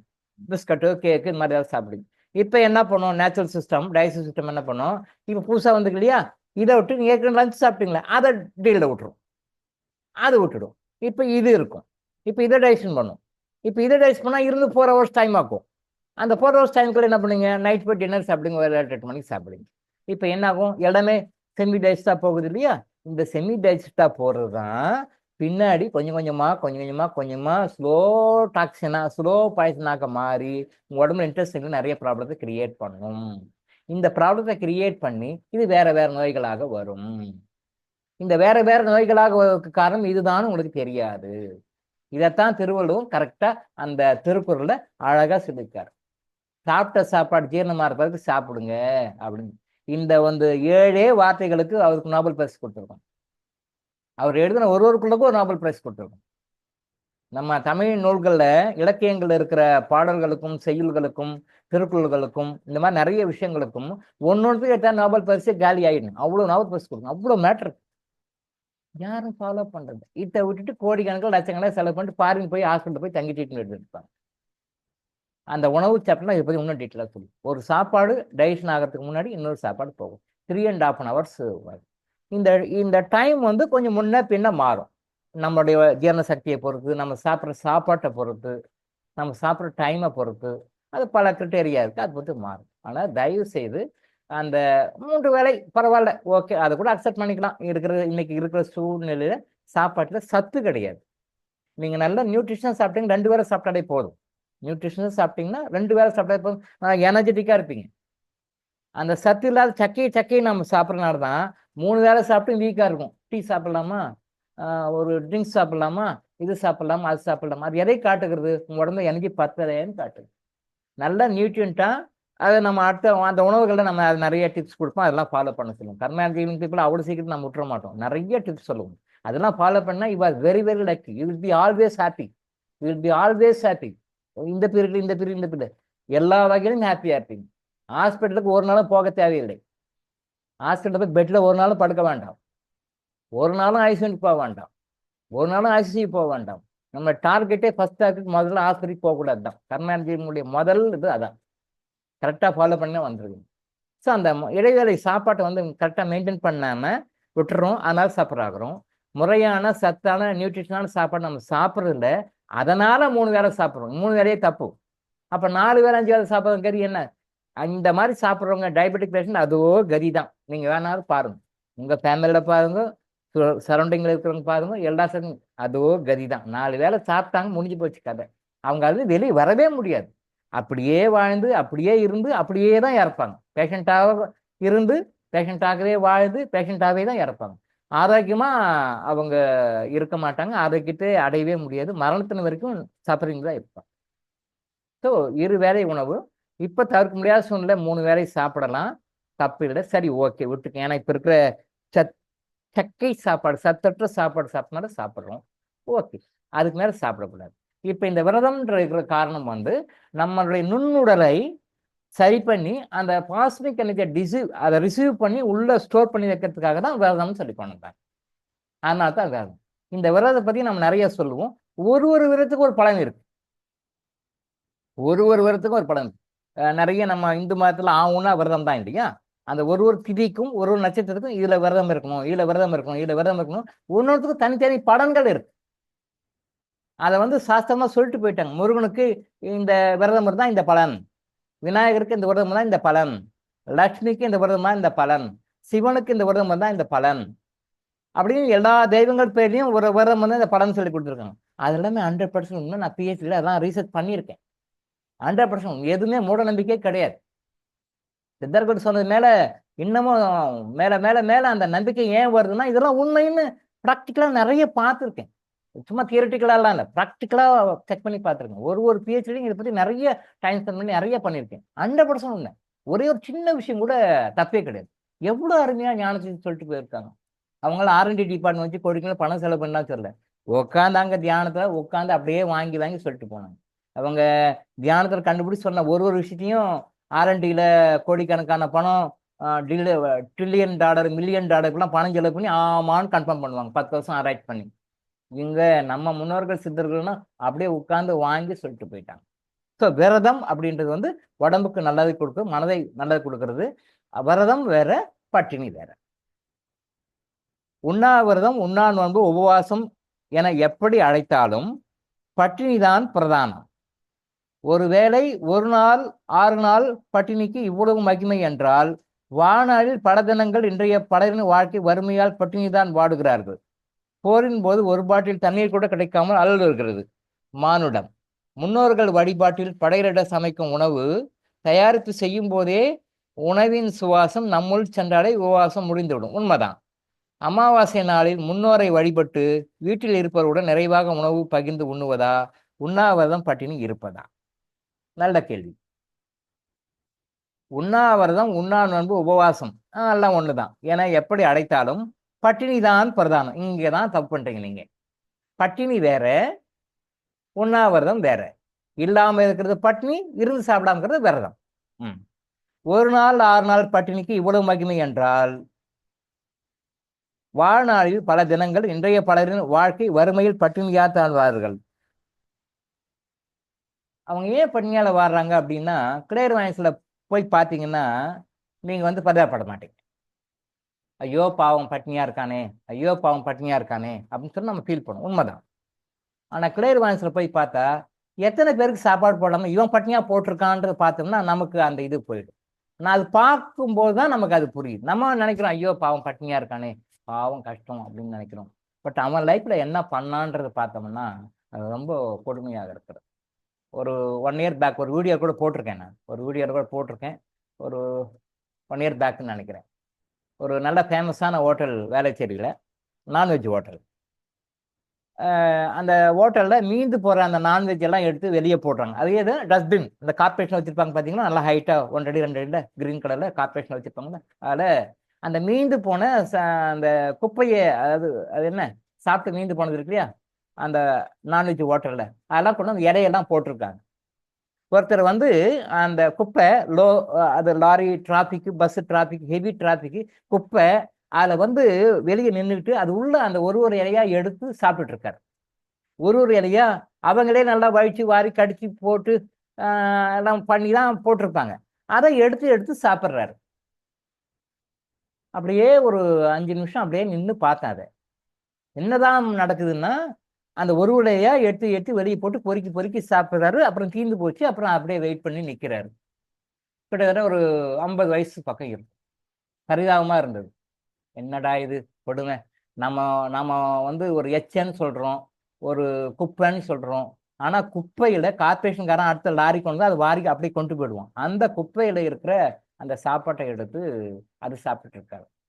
என்ன சொல்லுவீங்க? என்ன சொல்லு? இது கர்மா. கர்மா கர்மா. தென் கிளியர் வாய்ஸில் பார்த்தா என்ன பண்ணுதுன்னா, இவர் வந்து நிறைய பேருக்கு சாப்பாடு போடலை, பெத்த அப்பா அம்மாவுக்கு சாப்பாடு போடலை, கூட பிறந்தவங்களுக்கு சாப்பாடு போடலை, மற்றவங்களுக்கு சாப்பாடு போடலை. அவங்க சாப்பிடும் பொழுது அந்த சாப்பாட்டை பிடுங்கிருக்கிறாரு. அந்த பசியில் அவங்களுடைய பெத்த அப்பா அம்மா மற்றவங்க சாப்பிடும் பொழுது உனக்கெல்லாம் ஒரு சாப்பாடு கேடா அப்படின்னு சொல்லிட்டு சாப்பாட்டை பிடுங்கிருக்கிறார். அந்த கர்மா இது 3வது ஜென்மம். அது ஏற்கனவே, அதாவது வந்து இந்த லைஃப் 1ன்னு வச்சுக்கோங்க, 2, 3, 4th 4வது ஜென்மாவோட இது பண்ணது. இந்த ஜென்மாவில் ஏற்கனவே 2 ஜென்மத்தையும் பிச்சைக்காரராக இருந்திருக்காரு, இப்பயும் பிச்சைக்காரராக இருக்காரு. அதை எடுத்து பண்றாரு. இப்போ ஒரு நீங்க என்ன செய்வீங்க? நீங்க சாப்பாடு கொடுப்பீங்களா வேண்டாமா? அதை கர்மா கடவுள் கரெக்டா பண்றாரு. இருந்தாலும் மனசு கேட்கல. கடவுள்கிட்ட மன்னிப்பு கேட்டுட்டு அவரை கூப்பிட்டு பக்கத்துல அதே எந்த ஹோட்டலில் சாப்பிட்டாரோ அதே ஹோட்டலில் கூப்பிட்டு போய் இவருக்கு என்ன வேணுமோ அந்த சாப்பாடுனா அவங்க யோசனை. ஏன்னா ரொம்ப அக்லியா இருக்காரு, ரொம்ப அக்லியா இருக்காரு. ஹோட்டலுக்கான யோசனை பண்றாங்க, என்ன டாக்டர் இவங்களுக்கு போய் கொடுக்கணுன்றீங்களே அப்படின்னு. சரி அப்போ உள்ள வந்து அவங்க கிளையண்ட்டுக்கெல்லாம் அஃபெக்ட் ஆகும். ஏன்னா பார்த்தா எல்லாமே ஹை டிக்னிட்டி பீப்புள், எல்லாமே கார்ல வந்து சாப்பிட்றவங்க.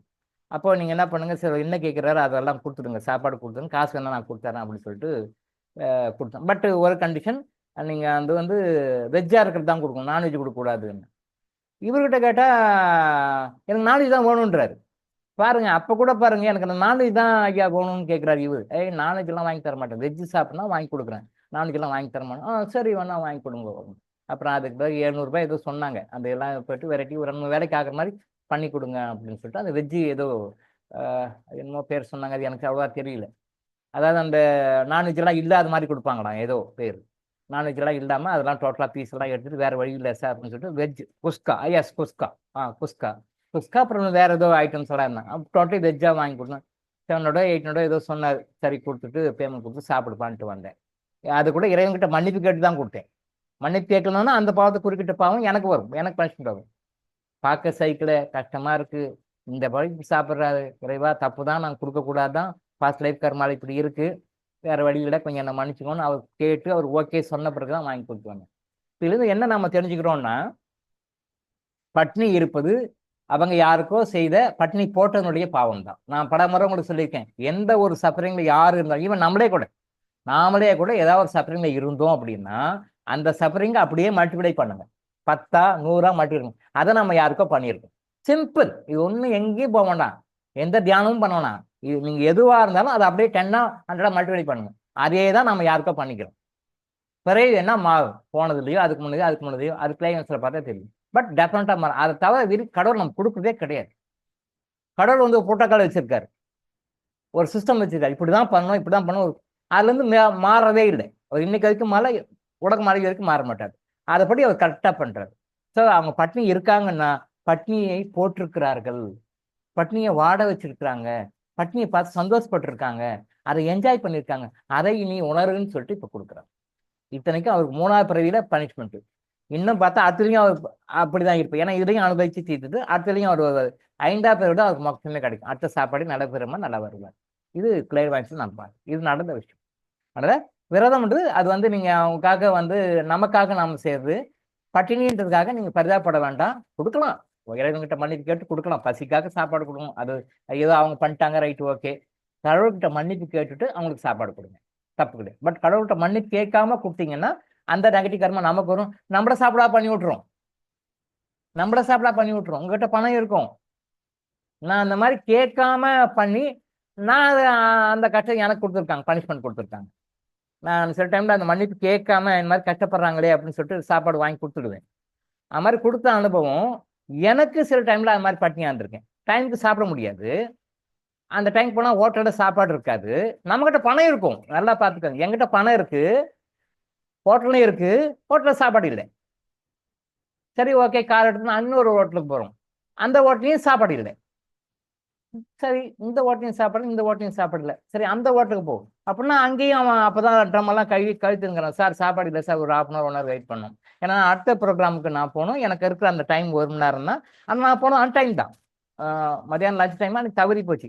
அப்படி 1 மணிக்கு 1:30 மணிக்கு சாப்பிடணும்னா அதை 3 வரைக்கும் இழுக்க வச்சு அந்த 3 வரைக்கும் இழுத்து பிறகு 3 மணிக்கு மேலே போனால் எந்த ஹோட்டலில் சாப்பாடு இருக்கும்? அது வெஜ் ஹோட்டலில். நான்வெஜ்ஜுக்கு போனால் 24 hours கிடைக்கும், அது வேற சமாச்சாரம். நான்வெஜ்ஜுக்கு போனால் 24 hours 365 days கிடைக்கும். நம்ம அதுக்கு போல, நாம பியூர் வெஜ்ஜு ஹோட்டலை தேடி கண்டுபிடிச்சி போனோம். அந்த ஹோட்டலில் போனால் 3 ஹோட்டலையும் சாப்பாடு இல்லை. ஏதோ ஒரு காரணம், கையில் பணம் இருக்கு, ஹோட்டல் இருக்கு, சாப்பாடு இல்லை. சரி அவன் வெயிட் பண்ணுங்க சார், நான் ரெடி பண்ணி கொடுக்கணும்னா நான் வெயிட் பண்ணிக்கிற அளவுக்கு எனக்கு அடுத்தது அங்கே ப்ரோக்ராம் இருக்கு, நான் அந்த ப்ரோக்ராம் நான் இப்போ டைம் கட்டணும். அப்போ என்ன பண்ணுறது? தண்ணி குடிச்சிட்டு திருப்பி காலையில் ஏறி உட்காந்து ப்ரோக்ராம் போனேன். அப்போது அன்னைக்கு நைட் மெடிடேஷனில் கேட்டால் அப்போ தான் கிளியர் வாய்ஸில் காட்டி கொடுக்குறாங்க. நீ அன்னைக்கு உங்களுக்கு கொடுத்தல, அவன் அனுபவிக்கணும்ல, அவன் அனுபவிக்கணுன்றதை வந்து நீ பாட்டுக்கு சாப்பாடு வாங்கி கொடுத்து அவன் பசி நீட்டுட்டான்னு அர்த்தம், அதுக்கு அவங்க விட்டான்ட்டு இல்லை அப்படின்னு. அப்போது அந்த மாதிரி பட்னி இந்த மாதிரி நான் 2-3 டைம் அனுபவப்பட்டிருக்கேன். பணம் இருக்கும், ஹோட்டல் இருக்கும், சாப்பாடு இருக்காது. பணம் இருக்கும், ஹோட்டல் இருக்கும், சாப்பாடு இருக்காது. நான் இந்த சாப்பாடு விஷயத்தில் நான் 3 டைம் அந்த மாதிரி அனுபவப்பட்டிருக்கேன். பட்னியா தண்ணி குடிச்சு வரணும். அப்போ அதை உணர்த்துக்கிறாங்க, ஆமாம் ரைட்டு தான்ப்பா, நீ தயாட பிறப்பு தான், நீ சாப்பாடு போடுற ரைட்டு தான், அதெல்லாம் ஓகே. பட் அவன் அதை கஷ்டப்படணும்னு கர்மா இருக்கு, அதை நான் கொடுக்குறேன். அது நீ போய் பெரிய லாட்ல பக்கத்தில் சட்டம் போய் சாப்பாடு கொடுத்தாக்க அது எப்படி? அது பனிஷ்மெண்ட் உனக்கு, நீ அனுபவிச்சு. அப்படின்னு 3-4 டைம் நான் பட்டினியில் அனுபவப்பட்டிருக்கேன். அதுலேருந்து என்ன பண்ணுவேன், அந்த டக்குன்னு கொடுக்க மாட்டேன். சாப்பாடு விஷயத்தில் மட்டும் மன்னிப்பு கேட்டுட்டு கொடுப்பேன். மன்னிப்பு கேட்காம கொடுத்தோம்னா நான் பண்ணி இந்த மாதிரி தான். அந்த மாதிரி டைமில் பாருங்க, ஏதாவது ட்ரிங்க்ஸ் கூட சாப்பிடக்கூடாது. ஏதோ ஒரு கூல் ட்ரிங்க்ஸ் சாப்பிட்றோம், இல்லை பால் சாப்பிட்றோம், டீ சாப்பிட்றோம், இல்லை வேறு ஜூஸ், அது கூட கிடைக்காத மாதிரி பண்ணி விட்ரும். அனுபவப்பட்டுரும். கர்மா தான் சார். யாரும் ஜெயிக்க முடியாது சார். புரிஞ்சுக்கணும். எஸ்.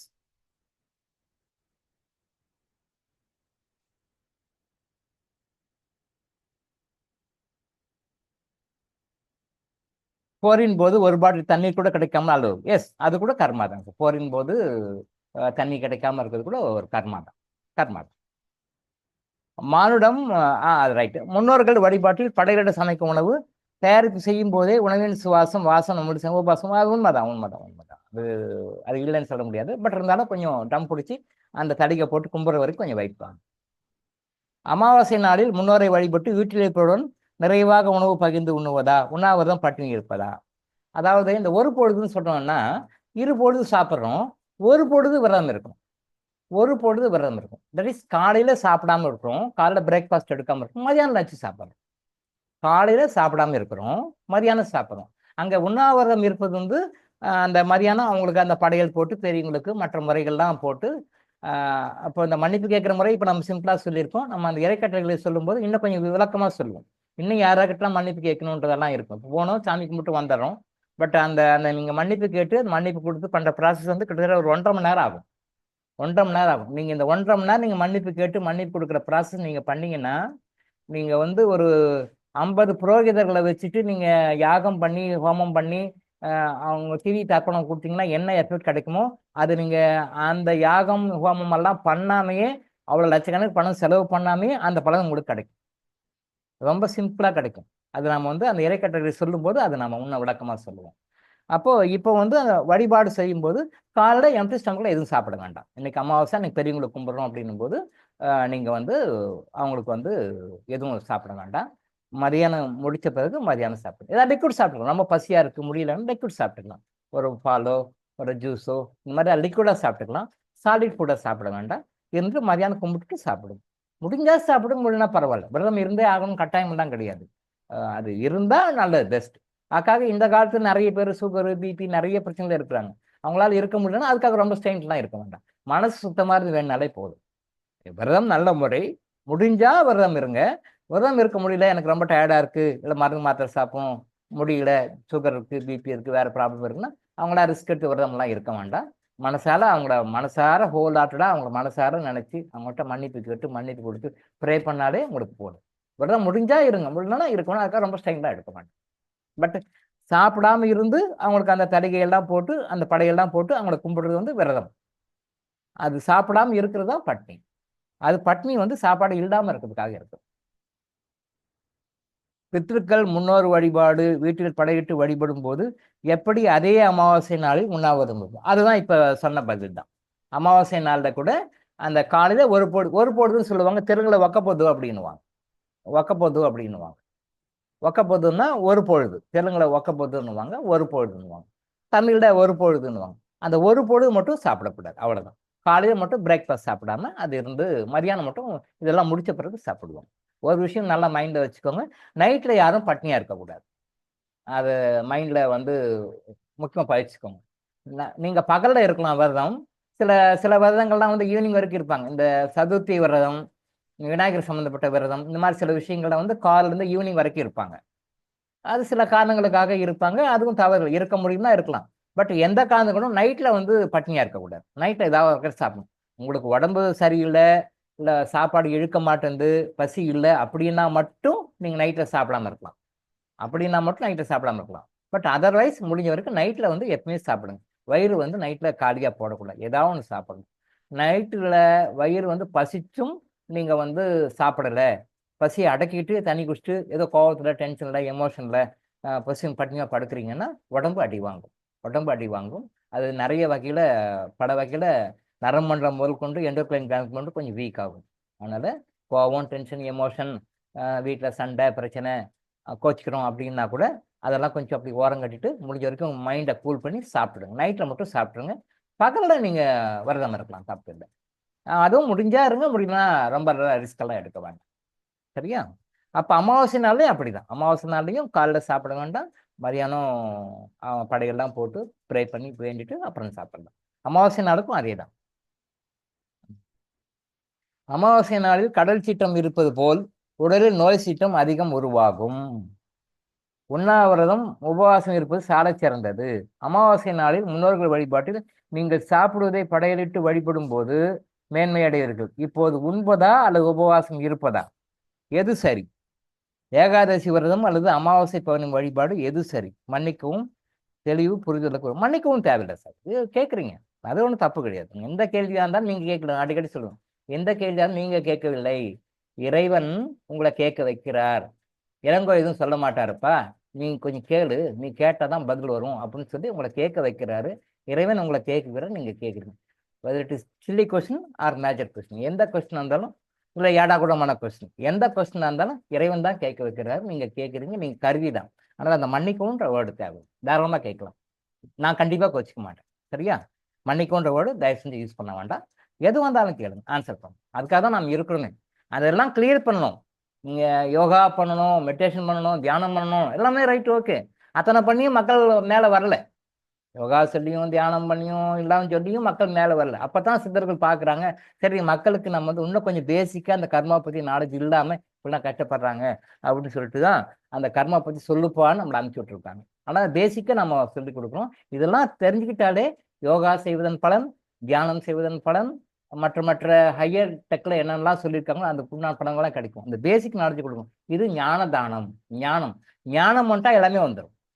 ஞானம் வந்துட்டா எப்படி, இப்போ நாம எப்படி சொல்றோம், ஆத்மாவை சரி பண்ணா எல்லாமே சரியாயிடும் சார். மனசு சரியாகும், சைக்காட்ரிஸ்ட்டை போக தேவையில்லை, உடம்பு சரியாயிடும், டாக்டர்கிட்ட போக தேவையில்லை, ஆப்ரேஷன் பண்ண தேவையில்லை சொல்றோம் இல்லையா?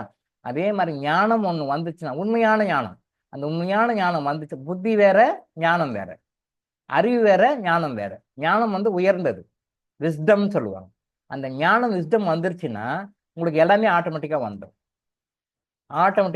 இப்போ கிறிஸ்டல் தியானம், கிறிஸ்டல் யோகாலாம் கூட ஒரு ஸ்டெப்பு தான், ஸ்டெப் ஸ்டோன் தான். நீங்கள் கர்மா எனர்ஜி ஹீலிங் அப்படியே ஃபாலோ பண்ணி வர வர இந்த மெடிடேஷன் கூட தேவையில்லை, இந்த யோகா கூட தேவையில்லை, அந்த பெனிஃபிட் கிடைக்கும். நம்ம போக போக அடுத்தடுத்த 4th ஸ்டாண்டர்ட் 5th ஸ்டாண்டர்ட் சொல்லுவோம். Now we are in 1st standard. நாம் வந்து இப்போ முதல் வகுப்பில் இருக்கிறோம். 4வது 5வது வகுப்புகள் அதெல்லாம் சொல்லி கொடுக்கும். அந்த லெவலுக்கு நீங்கள் அப்போ வரும்போது தான் உங்களுக்கு புரியும். சரியா? அதனால் வந்து அமாவாசை நாளில் கடல் சீற்றம் இருப்பது போல உடல் நோய் சீற்றம் அதிகம் உருவாகும். அறிந்தோ அறியாமலோ ஒரு விஷயத்தை, ஒரு சீக்கிரட்டை இதில் அவர் வெளியிடுறாரு சகோதரர். அமாவாசை நாளில் கடல் சீற்றம் இருப்பது போல் உடலில் நோய் சீற்றம் அதிகம் உருவாகும். இது நிறைய பேருக்கு தெரியாது. முக்கியமாக அலோபதி டாக்டர்ஸ்க்கு இது இந்த விஷயம் தெரியாது. அமாவாசை நாளில் சில பேருக்கு நோய்கள் அதிகமாகும், பௌர்ணமி நாளில் சில பேருக்கு நோய்கள் அதிகமாகும். நல்லா நோட் பண்ணிங்கன்னா தெரியும். மற்ற நாளை விட அமாவாசை நாளில் அது வந்து ஜாஸ்தி ஆகும், அக்ரவேஷன் ஆகும். பௌர்ணமி நாளில் அக்ரவேஷன் ஆகும். இது யாருக்கு காரணம் தெரியாது. சித்தா ஆயுர்வேதால இருக்கிற டாக்டர்ஸ் கூட தெரியாது. அதையும் ரொம்ப ரீசர்ச் மைண்டாக உள்ளே போகிறவங்களும் தெரியும், சாதாரணமாக வரவங்களுக்கு தெரியாது. ஏன்னா இந்த அமாவாசை நாளில் பௌர்ணமி நாளில் வரும் பொழுது இந்த ஏவல் பில்லி செய்வினை இந்த மாதிரிலாம் சொல்லியிருக்காங்க இல்லையா? கண் ஓம்பல், கண் திருஷ்டி, ஏவல் பில்லி செய்வினைன்னு சொல்றாங்களே, இதெல்லாம் உண்மை, இதெல்லாம் பொய்யெல்லாம் கிடையாது. அந்த அனுபவம் அவங்களுக்கு வரும்போது தான் தெரியும். இந்த மாதிரி அவங்க பாதிச்சிருந்தாங்க அப்படின்னா அவங்களுக்கு இந்த மாதிரி அமாவாசை டைம்ல பௌர்ணமி டைம்ல தூக்கி விடும். அமாவாசை டைம்ல பௌர்ணமி டைம்ல நோய்கள் தூக்கி விடும். அப்போ நீங்க நல்லா நோட் பண்ணிக்கோங்க. உங்க ரிலேட்டிவ்ஸோ உங்க ஃபேமிலியோ உங்களுக்கு தெரிஞ்சவங்களோ யாராவது அமாவாசை டைம்ல எனக்கு இந்த பிரச்சனை ஜாஸ்தி ஆகுது, பௌர்ணமி டைம்ல எனக்கு இந்த பிரச்சனை ஜாஸ்தி ஆகுது, பௌர்ணமியில ஜாஸ்தியாகும், அமாவாசை ஜாஸ்தியாகும், அதுவும் பௌர்ணமியோட அமாவாசை இன்னும் ரொம்ப ஜாஸ்தியாகும். நல்லா கம்பேர் பண்ணி பார்த்தா அமாவாசை அன்னைக்கு இன்னும் ஜாஸ்தியாகும், பௌர்ணமியில இருக்கும். பௌர்ணமியும் அமாவாசையும் கம்பேர் பண்ண அமாவாசை அன்னைக்கு ஜாஸ்தியா இருக்கும். அப்படின்னா நீங்க என்ன தெரிஞ்சுக்கணும், வேற எங்கிருந்தோ நமக்கு யார் மூலமாகவோ, உங்களுக்கு தெரிஞ்சவங்க மூலமாகவோ தெரியாதவங்க மூலமாகவோ, உங்க வேண்டப்பட்டவங்க மூலமாகவோ வேண்டப்பட்டவங்க ஏதோ ஒரு வகையில ஏதோ ஒரு நெகட்டிவ் எனர்ஜி உங்களை பாதிக்கிறது, உங்களை வந்து பாதிக்குதுன்னு அதை வந்து இண்டிகேட் காட்டுது. நீங்க அந்த மாதிரி பண்ணும் பொழுது நீங்க அந்த மாதிரி விஷயங்களுக்கு கண்டுபிடிச்சி அதை ரெமெடி பண்ணி அந்த எனர்ஜியை கட் பண்ணாலோடைய நீங்க அமெரிக்கா புரூக்லின் ஹாஸ்பிட்டலுக்கு போனா கூட கியூர் ஆக முடியாது.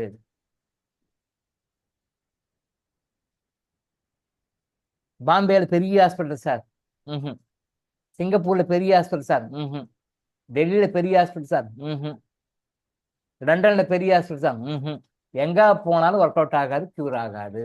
ஏன்னா நீங்க எந்த ட்ரீட்மெண்ட் எது எடுத்தாலுமே நீங்க சர்ஜரிக்கே போனாலும் கூட கியூராக இந்த எனர்ஜி விடாது. இது ஒரு நல்ல இண்டிகேஷன். அமாவாசை நாளில் கடல் சீற்றம் இருப்பது போல உடலில் நோய் சீற்றம் அதிகமாக உருவாகும் அவங்க அறியாமலே அந்த ஒரு உண்மையை எடுத்து சொல்ல வச்சிருக்கிறார். இந்த சீற்றம் யாருக்கு அதிகமாகும்? நல்லா பாருங்க, பேர் கூட பாருங்க, சீற்றம். சாதாரணமா எப்பயும் இருக்கும், அப்போ சீற்றம் சீருது. சாதாரணமா இருக்கும், சீருது. இயற்கை சீற்றம் சொன்னோம் இல்லைங்க, அது மாதிரி அந்த உடல் சீற்றம், அந்த உடம்புக்கு நோய் வந்து சீறி வரும். இந்த மாதிரி ப்ராப்ளம் இருக்குங்க தான் வரும். அப்ப அவங்களுக்கு அது என்ன முறையில அதெல்லாம் சரியான நபர்களை அணுகி அந்த முறையை அதை சரி பண்ணாத ஒழிய இவங்க எந்த டாக்டர் எந்த ட்ரீட்மெண்ட் எங்க போய் எந்த சர்ஜரி எங்க போனா கியூர் ஆகாது. இதுதான் மேட்டர். இந்த உண்மையை நீங்க புரிஞ்சுக்கோங்க, தெரிஞ்சவங்களுக்கும் சொல்லுங்க.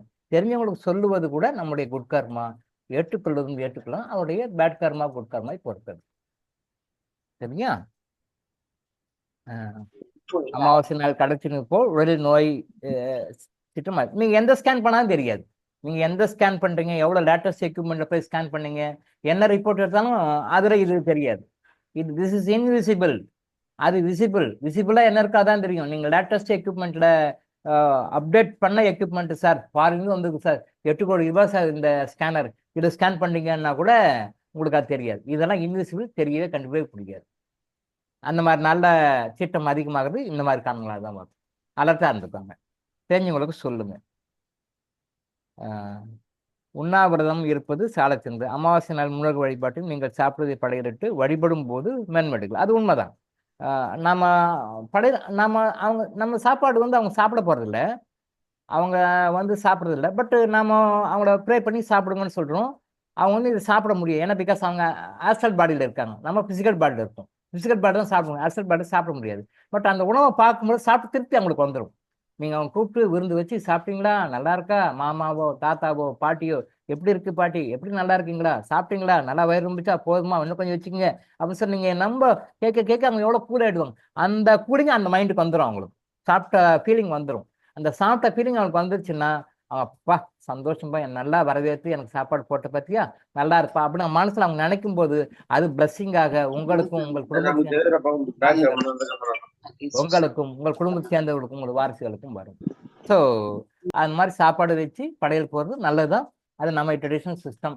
திரும்பவும் சொல்றேன், நான்வெஜ்ஜு, லிக்கர்ஸு, மற்ற நெகட்டிவ் ஐட்டம்ஸ் எல்லாம் இதை வைக்கக்கூடாது. சைவ உணவு மட்டும்தான் வைக்கணும். அவங்க உயிரோடு இருக்கும்போது நான்வெஜ் பிரியர்களாக இருந்தாலும், அவங்க உயிரோடு இருந்தபோது லிக்கர் சாப்பிட்ற பழக்கம், மதுபானம் மருந்து பழக்கம் இருந்தாலும், அவங்க உயிரோடு இருக்கும்பொழுது சிகரெட்டு, பீடி, இந்த மாதிரி கட்டப்படங்கள் சாப்பிட்றவங்களா இருந்தாலும் அதையெல்லாம் வச்சு படைக்கக்கூடாது. சைவ உணவு மட்டும்தான் வைக்கணும், சைவ உணவு மட்டும்தான் வைக்கணும், அசைவ உணவு வைக்கக்கூடாது. சைவ உணவில் கூட எதை வைக்கணும் அப்படின்ட்டு சில ரெஸ்ட்ரிக்ஷன்ஸ் இருக்கு. அந்த முன்னோர்களுக்கு படையல் போடும்போது அமாவாசை அன்னைக்கு எந்தெந்த உணவு ஸ்பெசிஃபிக்காக அன்னைக்கு வைக்கணும், எந்தெந்த உணவு ஸ்பெசிஃபிக்காக வைக்கக்கூடாது அப்படின்னு இருக்கு. அது நம்ம வந்து இறைக்கட்டளை பற்றி விளக்கம் சொல்லும்போது அதை நம்ம சொல்லுவோம். இப்போ வரைக்கும் உங்களுக்கு மனசை என்ன தோணுதோ சாப்பாடு வைங்க, வெஜிடேரியனா வைங்க. பட் இறைக்கட்டளை பற்றி நம்ம விளக்கம் சொல்லும்பொழுது அது ஒரு கட்டளை பற்றியும் ஒரு 10 கிளாஸ் போகும்.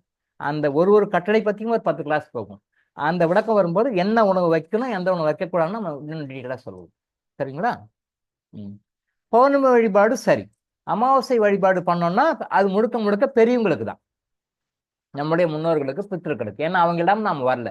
நம்முடைய சுகங்களுக்கும் துக்கங்களுக்கும் அவர்களும் அறிந்தோ அறியாமலோ ஒரு காரணங்களாக இருக்கிறார்கள். ஸோ அவங்கள வந்து கூப்பிட்டு அவங்கள சேட்டிஸ்ஃபை பண்ணி அவங்கள ஒர்ஷிப் பண்ணி அவங்ககிட்ட இருந்து பிளஸ்ஸிங் வாங்குறதுக்கும் நம்ம கிட்ட இருந்து அவங்களுக்கு ஒரு நல்ல பாசிட்டிவ் எனர்ஜி போகிறதுக்கும் அமாவாசை கும்பிடணும்.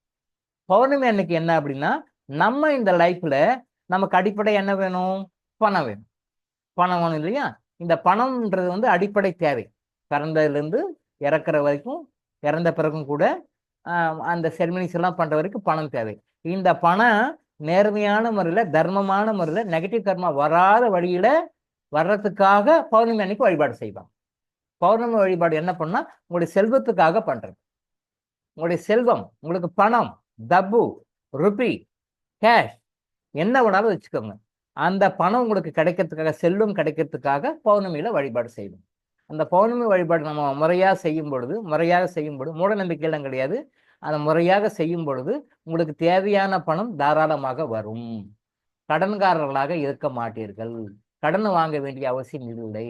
எவ்வளோ கடனாக இருந்தாலும் தீர்த்துட்டு வெளியே வரணும். எவ்வளோ கடனாக தான் தீர்த்து வெளியே வர்றதுக்கு என்ன வழிகளோ அதை காட்டும். இது முடியுமா சார்? பாசிபிளா? கடவுள் நினைச்சா பாசிபிள். அடுத்தவங்களுக்கு பணத்தை கொடுக்கணும், அடுத்தவங்ககிட்ட கடன் இருக்கக்கூடாது, கடன் வாங்கிட்ட கொடுக்கணும், நம்ம செல்வ செழிப்பா இருக்கணும் நம்ம நினைக்கும் பொழுது, அடுத்தவங்களுக்கு கடனை கொடுக்கணும் நம்ம மனசார ஹோல் ஹார்ட்டட் நினைக்கும் பொழுது, கடவுள் அதை கொடுப்பதற்கான வழிகளை கண்டிப்பாக நமக்கு செய்து கொடுப்பார். கிறிஸ்டல்ஸ் இருக்கு, கர்மா கிளீனிங் மெடிசன்ஸ் இருக்கு. இப்ப அடுத்த வாரத்துல ஜெம் மெடிசன் கொடுக்க சொல்லியிருக்காங்க சித்தர்கள். ஜெம் மெடிசனும் சேர்த்து கொடுங்கன்னு சொல்லியிருக்காங்க. இப்ப நெக்ஸ்ட் வீக்ல இருந்து நம்ம ஜெம் மெடிசனும் சேர்த்து கொடுப்போம். அப்போ கிறிஸ்டல் இருக்கு, கர்மா கிளீனிங் மெடிசன்ஸ் இருக்கு. அடுத்த வாரத்துல இருந்து நம்ம ஜெம் மெடிசனும் சேர்த்து கொடுப்போம். அது தப்பி சாப்பிட்ற மாற்றம் தான். ஜெம் மெடிசனும் சேர்த்து கொடுப்போம். அப்போ இதெல்லாம் சேரும் பொழுது பொருளாதார பிரச்சனைகள் இருந்து, பொருளாதார கஷ்டங்கள் எல்லாருமே வெளிவந்து விட முடியும். கர்மா எனர்ஜி ஹீலிங்கை ஃபாலோ பண்றவங்க. கடன் யாருக்கும் இருக்கக்கூடாது. கர்மா எனர்ஜி ஹீலிங்குடைய நிறைய எய்ம்ல கடன் யாருக்கும் இருக்கக்கூடாது. வாழ்க்கையில கடன் ₹1 கூட யாருக்கும் இருக்கக்கூடாதுன்னு அது மெயின் மோட்டோ. அந்த மோட்டோவை கொண்டு வந்து எக்ஸிக்யூட் பண்ணி அதை என்ஜாய் பண்றதுக்கு என்னென்ன உண்டோ அதெல்லாம் நம்ம சொல்றோம். அது நீங்க லைஃப்ல ஃபாலோ பண்ணுங்க. கடன் இல்லாமல் வரும். யாருக்கும் ₹1 கூட கடன் இருக்கக்கூடாது. கடனை வாங்க வேண்டிய அவசியம் இல்லை. நீங்க முறையா கர்மா எனர்ஜிகள் இங்க ஃபாலோ பண்ணீங்கன்னா இருந்தா வந்துடுறீங்க. பௌர்ணமி பூஜை முழுக்க முழுக்க நம்முடைய செல்வ நிலையை நிலைநிறுத்தி கொள்ளவும், நம்முடைய செல்வ நிலையை நிலைநிறுத்தி கொள்ளவும். இப்ப இருக்கிறது கீழே போகாக்க அதை ஸ்டெபிலைஸ் பண்ணிக்கணும். தென் அதுக்கு மேல வளரணும். நல்லா பார்த்தீங்கன்னா 2 ஆஸ்பெக்ட்ல இருக்கிறத மெயின்டைன் பண்ணிக்கணும், ப்ளஸ் அதுக்கு மேலே போகணும். இதை 2க்காக தான் பௌர்ணமி அன்னைக்கு நம்ம பூஜை வழிபாடு பண்ணுறோம். அந்த பௌர்ணமியில எப்படி பண்ணுறது அப்படின்றது வந்து நாம் அடுத்தடுத்த வகுப்புகளில் ஃபியூச்சரில் நம்ம சொல்லிக் கொடுப்போம். பௌர்ணமியில் எப்படி பண்ணணும், இந்த கிறிஸ்டல்ஸில் அதுக்கும் போய் சேர்ந்த பிறகு பௌர்ணமி வழிபாடு எப்படி பண்ணணும், எப்படி வந்து பௌர்ணமியில் அந்த மூன்கிட்ட இருந்து அந்த செல்வ செழிப்பு எனர்ஜி வாங்கணும். பௌர்ணமி அன்னைக்கு கிறிஸ்டலை வச்சுட்டு அதுக்கிட்ட இருந்து நமக்கு பணம், செல்வம், செல்வாக்கு வருவதற்கான எனர்ஜியை எப்படி நீங்கள் இருந்த இடத்துலேருந்தே சந்திரன் கிட்ட இருந்து வாங்குறது, எப்படி வாங்கணும், அதை எப்படி அப்ளை பண்ணணும் அப்படின்ற டெக்னிக்கை நம்ம அந்த வகுப்புகளில் சொல்லுவோம். கிறிஸ்டல்ஸ் எல்லாரும் கையில் போய் சேர்ந்த பிறகு அது சொல்லுவோம். இப்போ ஒரு பௌர்ணமி அன்னைக்கும் எந்த வேலை எப்படின்னா ஒதுக்கி பௌர்ணமி டைம்ல ஓப்பன் ஏர்ல நின்று கிறிஸ்டலுக்கு கமாண்ட் கொடுத்து அந்த எனர்ஜியை வாங்கணும். அந்த எனர்ஜி வாங்கணும். இது வந்து சத்யநாராயண பூஜைன்னு பண்ணுவாங்க.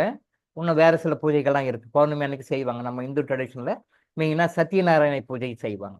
இந்த சத்யநாராயண பூஜை இன்னும் வேற சில பூஜைகள்லாம் இருக்கு. இந்த சத்யநாராயண பூஜையெல்லாம் நீங்க பண்ணா என்ன எஃபெக்ட் கிடைக்குமோ அதே மாதிரி பல மடங்கு, 10 மடங்கு, 100 மடங்கு இந்த கிறிஸ்டலை பயன்படுத்தும் போது உங்களுக்கு கிடைக்கும். பூஜை செய்ய தப்புன்னு சொல்ல வரல, பூஜை செய்ய சரிதான், அதை நம்ம தப்பு சொல்ல வரல.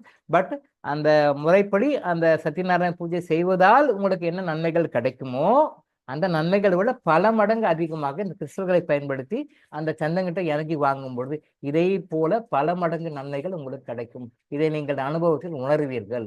அதை நம்ம வரும்போது சொல்லிக் கொடுப்போம், சொல்றோம். பௌர்ணமி பற்றியும் சொல்றோம். ஸோ பௌர்ணமி அன்னைக்கும் விரதம் இருக்கலாம், தப்பு கிடையாது. நம்ம விருப்பப்பட்டா இருக்கலாம். பட் அமாவாசை அன்னைக்கு கண்டிப்பா இருக்கும்.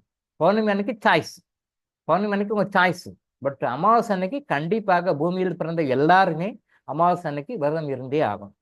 முடிஞ்சா இருங்க, உடல்நிலை அனுமதிக்கலன்னா பரவாயில்ல, அது தப்பு கிடையாது. அப்போ மனசார நினைச்சு பண்ணணும். முடிஞ்சா அமாவாசை விரதம் இருக்கும், இல்லைன்னா பரவாயில்ல. பட் பௌர்ணமி தான் உங்க சாய்ஸ். நீங்க இருக்கனாலும் இருக்கலாம், இல்லைனாலும் இல்லை. அமாவாசை ஒரு மனிதனாக பிறந்த ஒருவருக்கும் முன்னோர்களுக்கு செய்ய வேண்டிய கடமை, அது செஞ்சே ஆகும். மனசை நினைச்சு அவங்கள ப்ரே பண்ணியே ஆகணும். அவங்களுக்கு ஒரு சண்டாப் கொடுத்தே ஆகணும். அவங்கள்ட்ட மன்னிப்பு கேட்கணும், மன்னிப்பு கொடுக்கணும். இது எத்தனையோ அந்த செரிமனிஸ் எல்லாம் பண்றாங்க. அந்த யாகம் வளர்த்தி செரிமனிஸ் எல்லாம் பண்ணுவாங்க. நல்ல வசதியானவங்க அந்த பிராமின்ஸ் எல்லாம் கூப்பிட்டு புரோகிதரை வச்சு அந்த இதெல்லாம் பண்ணுவாங்க, செரிமனிஸ் எல்லாம். அது தவறு கிடையாது. பட் அதை விட பல மடங்கு பலனை கிறிஸ்தல உட்கார்ந்த இடத்துல வச்சு அந்த பலனை நாமளும் வாங்கலாம், நம்முடைய முன்னோர்களுக்கும் கொடுக்கலாம். அவங்க அடுத்தடுத்த லைஃப் போகிறதுக்கும் நம்ம கொடுக்கலாம். கிறிஸ்தல அப்படி இருந்தால் நம்ம யூஸ் பண்ணிக்கலாம். சரிங்களா?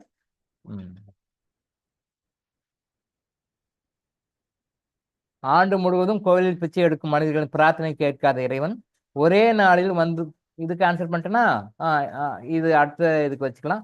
இந்த ஏகாதசி விரதம் இருக்கு, அதுல இன்னொரு இது இருக்கு. ஏகாதசி விரதம் அல்லது அமாவாசை பௌர்ணமி வழிபாடு எது சரி? எல்லாமே கரெக்டு தான் சார், எல்லாமே கரெக்டு தான். ஏகாதசியும் கரெக்டு தான், அமாவாசையும் கரெக்டு தான், பௌர்ணமி தான் கரெக்டு தான். இப்போ பௌர்ணமியை பத்தி சொல்லிட்டேன், அமாவாசை பத்தி சொல்லிட்டேன், ஏகாதசி பத்தி சொல்லலை இல்லையா? ஏகாதசியில மெயினா என்னன்னா, இது நிறைய வைணவர்களுக்கே தெரியாது, நிறைய வைணவர்களுக்கே தெரியாது. ஏகாதசி வந்து வைணவர்கள் வந்து ரொம்ப கொண்டாடுவாங்க. திரையோதசியை வந்து சைவர்கள் கொண்டாடுவாங்க. ஏகாதசி வந்து வைணவர்களும், திரையோதசி வந்து சைவர்களும் கொண்டாடுவோம். சிவனை வழிபடுறவங்க கொண்டாடுவோம். இதுக்கு ஒரு பவர் இருக்கு, அதுக்கு ஒரு பவர் இருக்கு. பட் எல்லாருமே பயன்படுத்தலாம். சைவர்களும் சரி, வைணவர்களும் சரி, இதை பயன்படுத்தினா பலன் அடையலாம். ஏகாதசி அன்னைக்கு விரதம் இருக்கிறது நல்லது. அடிஷ்னலா யாரும் சொல்லாத சித்தர்கள் மட்டும் சொன்ன விஷயம் என்ன அப்படின்னா, ஏகாதசி அன்னைக்கு மௌன விரதம் இருக்கும், பேசக்கூடாது.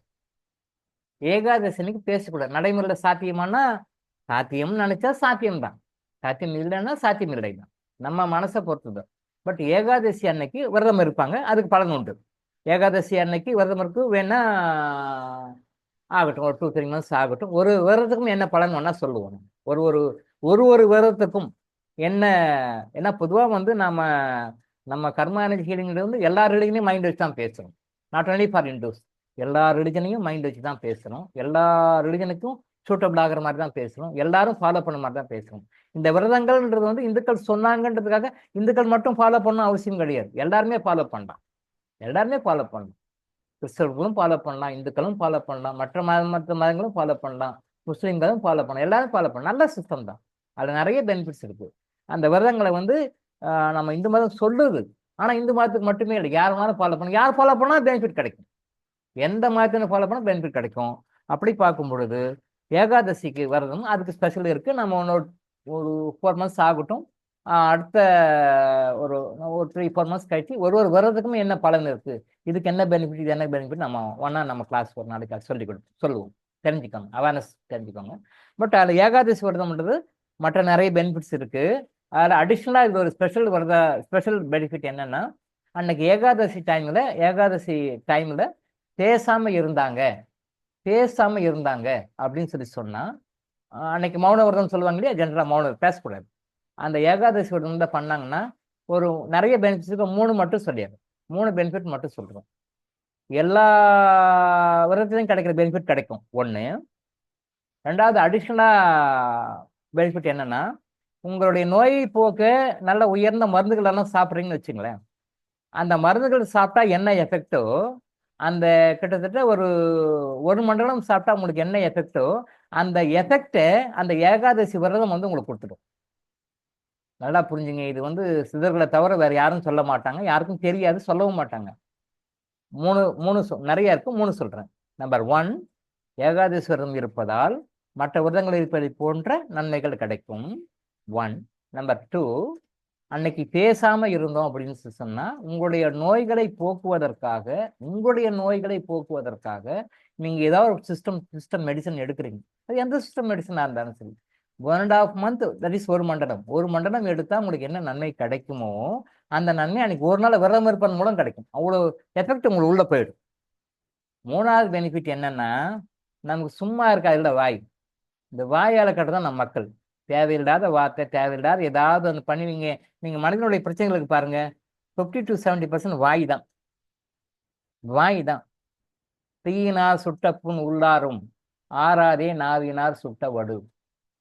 தீயினார் சுட்ட புண் உள்ளாரும், ஆறாதே நாவினார் சுட்ட வடு. இது 100 தடவை சொன்னா கூட அது போதும்னு சொல்ல தோணாது. எவ்வளோ அருமையான ஒரு 7 வார்த்தைகளோட ஒரு விஷயத்த சொல்லியிருக்காரு. தீயினார் சுட்ட புண் உள்ளாரும், ஆறாதே நாவினார் சுட்ட வடு. நீங்க தீயில சுட்ட புண் கூட ஆறிடும், கொஞ்ச நாளைக்கு மருந்து சாப்பிட்டா சரியாயிடும், வடு கூட போயிடும். நம்ம கிட்ட மருந்து சாப்பிட்டோம்னா வடு கூட வராது, போயிடும். மற்ற இடத்துல போனால் புண்ணு ஆறிடும். கர்மானஜி ஹீலிங்ல டாக்டரும் ஆயுசாஸ்திரத்தில் கொடுக்குற மருந்து கொடுத்தோம்னா வடு கூட வராது. ரைட், ஓகே, புண்ணு ஆறிடுது, வடு ஆறுது. தீயினார் சுட்ட புண் உள்ளாரும், ஆறாதே நாவினார் சுட்ட வடு. அந்த நாவில் ஒரு வார்த்தை நாம் பேசினோம் வச்சுங்களேன், அந்த வார்த்தை வந்து ஒன்ஸ் போனதான் திருப்பி வராது.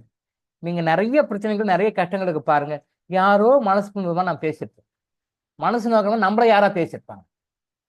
இந்த அனுபவம் பெரும்பாலும் மோரலஸ் நிறைய பேருக்கு இருக்கும்.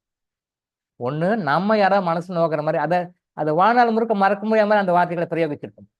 வாழ்நாள்ல மறக்க முடியாம அதை நினைச்சு என்னை இப்படி சொல்லிட்டானே அப்படின்னு அவன் நினைச்சு அவன் கும்பிடுற மாதிரி ஒரு வார்த்தையை நம்ம விட்டுட்டோம். நம்மளையும் அப்படி யாராவது சொல்லிட்டு இருப்பாங்க, அதை நினைச்சு ஃபீல் பண்ணுவோம். 5 வருஷம்னாலும் மறக்காது, 10 வருஷம்னாலும் மறக்காது. என்ன அப்படி அந்த ஒரு வார்த்தை சொல்லிட்டானே, என்னால அது வந்து ஏத்துக்கவே முடியலையே, அப்படி ஒரு வார்த்தை சொல்லிட்டானே. அது வந்து நீங்க என்னதான் பேசினாலும் பழகினாலும் என்னதான் உறவு திருப்பியும் ரினிவ் ஆகிட்டு பேசினா கூட அந்த வடு தான். அந்த வடு தான். அந்த வடு இருக்கும் நிறைய பேருக்கு. அதான் எவ்வளோ அருமையா 2050 வருஷத்துக்கு முன்னாடி எழுதிட்டு போயிருக்காரு பாருங்க. அந்த வடு இருக்கு இல்லையா, அது எதனால வருது? வாயில வருது. இந்த வாயினால் நாம் சம்பாதிக்கின்ற கர்மா நிறைய இருக்கு. நம்ம கர்மாவை எப்படி ஜெனரேஷன் உள்ள ஆரிஜின் உள்ள போய் பார்த்தீங்கன்னா வாயினால் சம்பாதிப்பட்டது வந்து நிறைய இருக்கும். நம்ம வாயினால் தான் நிறைய சம்பாதிக்கணும். நம்ம சஃபரிங் நிறைய காரணம் வாய் தான்.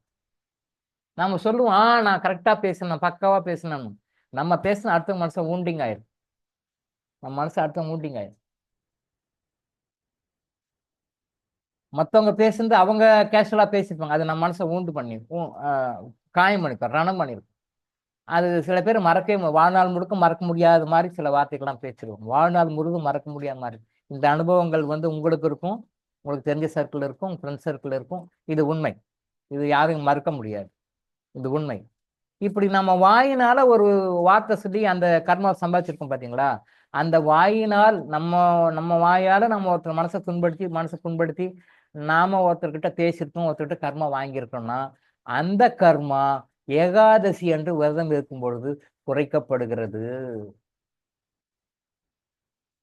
எவ்வளவு அருமையான விஷயத்தை சொல்லிட்டு போயிருப்பாரு. அவங்களாம் எப்படி நன்றி சொல்லணும்? நன்றி சொல்ல வார்த்தைகளே இல்லை. நம்ம சினிமாவில் சொல்றவங்க நன்றி சொல்ல வார்த்தைகளே இல்லை. எவ்வளோ ஜென்மம் எடுத்தாலும் நாம அவங்களுக்கெல்லாம் அந்த நன்றி சொல்ல முடியாது. இந்த மக்கள் சமுதாயம் நல்லா இருக்கும்டா எப்படி சொல்லிட்டு போயிருக்காங்க பாருங்க. ஏகாதசி அன்னைக்கு மௌன விரதம் இருந்தா நீங்க மனசால நினைச்சு வாயார பேசி அடுத்தவங்க மனசை துன்புறுத்திருக்கீங்களே, அந்த வலி வேதனை இருக்கே, அந்த கர்மா அந்த எனர்ஜி உங்களுக்கு லைஃப் லாங் இருந்தே இருக்கும். அந்த சோலார் பிளக்ஸஸ் ஸ்கேன் பண்ணா தெரியும் அந்த எனர்ஜி டாக். நீங்க எங்க இருக்கீங்க, அவங்க எந்த கண்ட்ரிலயோ இருப்பாங்க, எத்தனையோ கிலோமீட்டருக்கு 3000 2000 5000 10,000 கிலோமீட்டருக்கு அந்த பக்கம் அவங்க இருந்தாலும் கூட அந்த நெகட்டிவ் தாட் ஃபார்ம் வரும். இந்த கர்மா எனர்ஜியில் நம்ம பேசுதே இந்த தாட் ஃபார்ம் பற்றி தான் பேசுறோம். தாட் ஃபார்மை சரி பண்ணா தான் கர்மா சரியாகும். கர்மாவை வந்து சரி பண்ணணும்னா நீங்க கோயில் குளத்துக்கெல்லாம் போனா ஒர்க் அவுட் ஆகாது. அந்த தாட் ஃபார்மை சரி பண்ணணும். அந்த டெக்னிக் தான் நம்ம சொல்லிட்டு இருப்போம், சொல்லியும் தரப்போறோம். தாட் ஃபார்மை எப்படி சரி பண்றது, ஒருத்தர்கிட்ட வர நெகட்டிவ் தாட்டை எப்படி நியூட்ரலைஸ் பண்றது, அதான் நம்ம சொல்லிக் கொடுப்போம். அந்த நெகட்டிவ் தாட்டை நியூட்ரலைஸ் பண்ணாத அது தொடர்ந்து கண்டினியூஸா வர்றதுனால தான் energy healers, pranic healers, right healers கூட சஃபர் ஆகுறாங்க. பிகாஸ் அவங்க நெகட்டிவ் கர்மா இவங்களுக்கு வரும், கொஞ்ச நாள் கழிச்சு அது விட்டுருவாங்க. நிறைய காரணங்களும் அதான். கிராண்ட் மாஸ்டர்லாம் கூட ட்ரீட்மெண்ட்டுக்கு வருவாங்க இங்க. ஏன்னா இதான் பிரச்சனை, அந்த தாட் ஃபார்ம் நியூட்ரலைஸ் பண்ண தெரியல அவங்களுக்கு.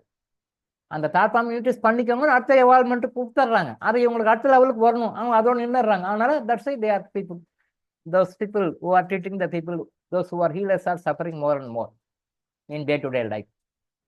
நிறைய மாதிரி கைவிட்டுறாங்க. ஸோ அந்த ஏகாதசி அன்னைக்கு நம்ம அந்த விரதம் இருந்தோம்னா அது கொஞ்சம் கொஞ்சமாக, ஓவர் நைட் இல்லை, கொஞ்சம் கொஞ்சமாக அந்த கர்மவினை நமக்கு கழியும். அந்த கர்மவினை கழிப்பதற்குண்டான வாய்ப்புகளையும் சூழ்நிலைகளையும் நமக்கு இறைவன் ஏற்படுத்தி கொடுப்பார். நாளடைவில் அந்த கர்மா குறையும்.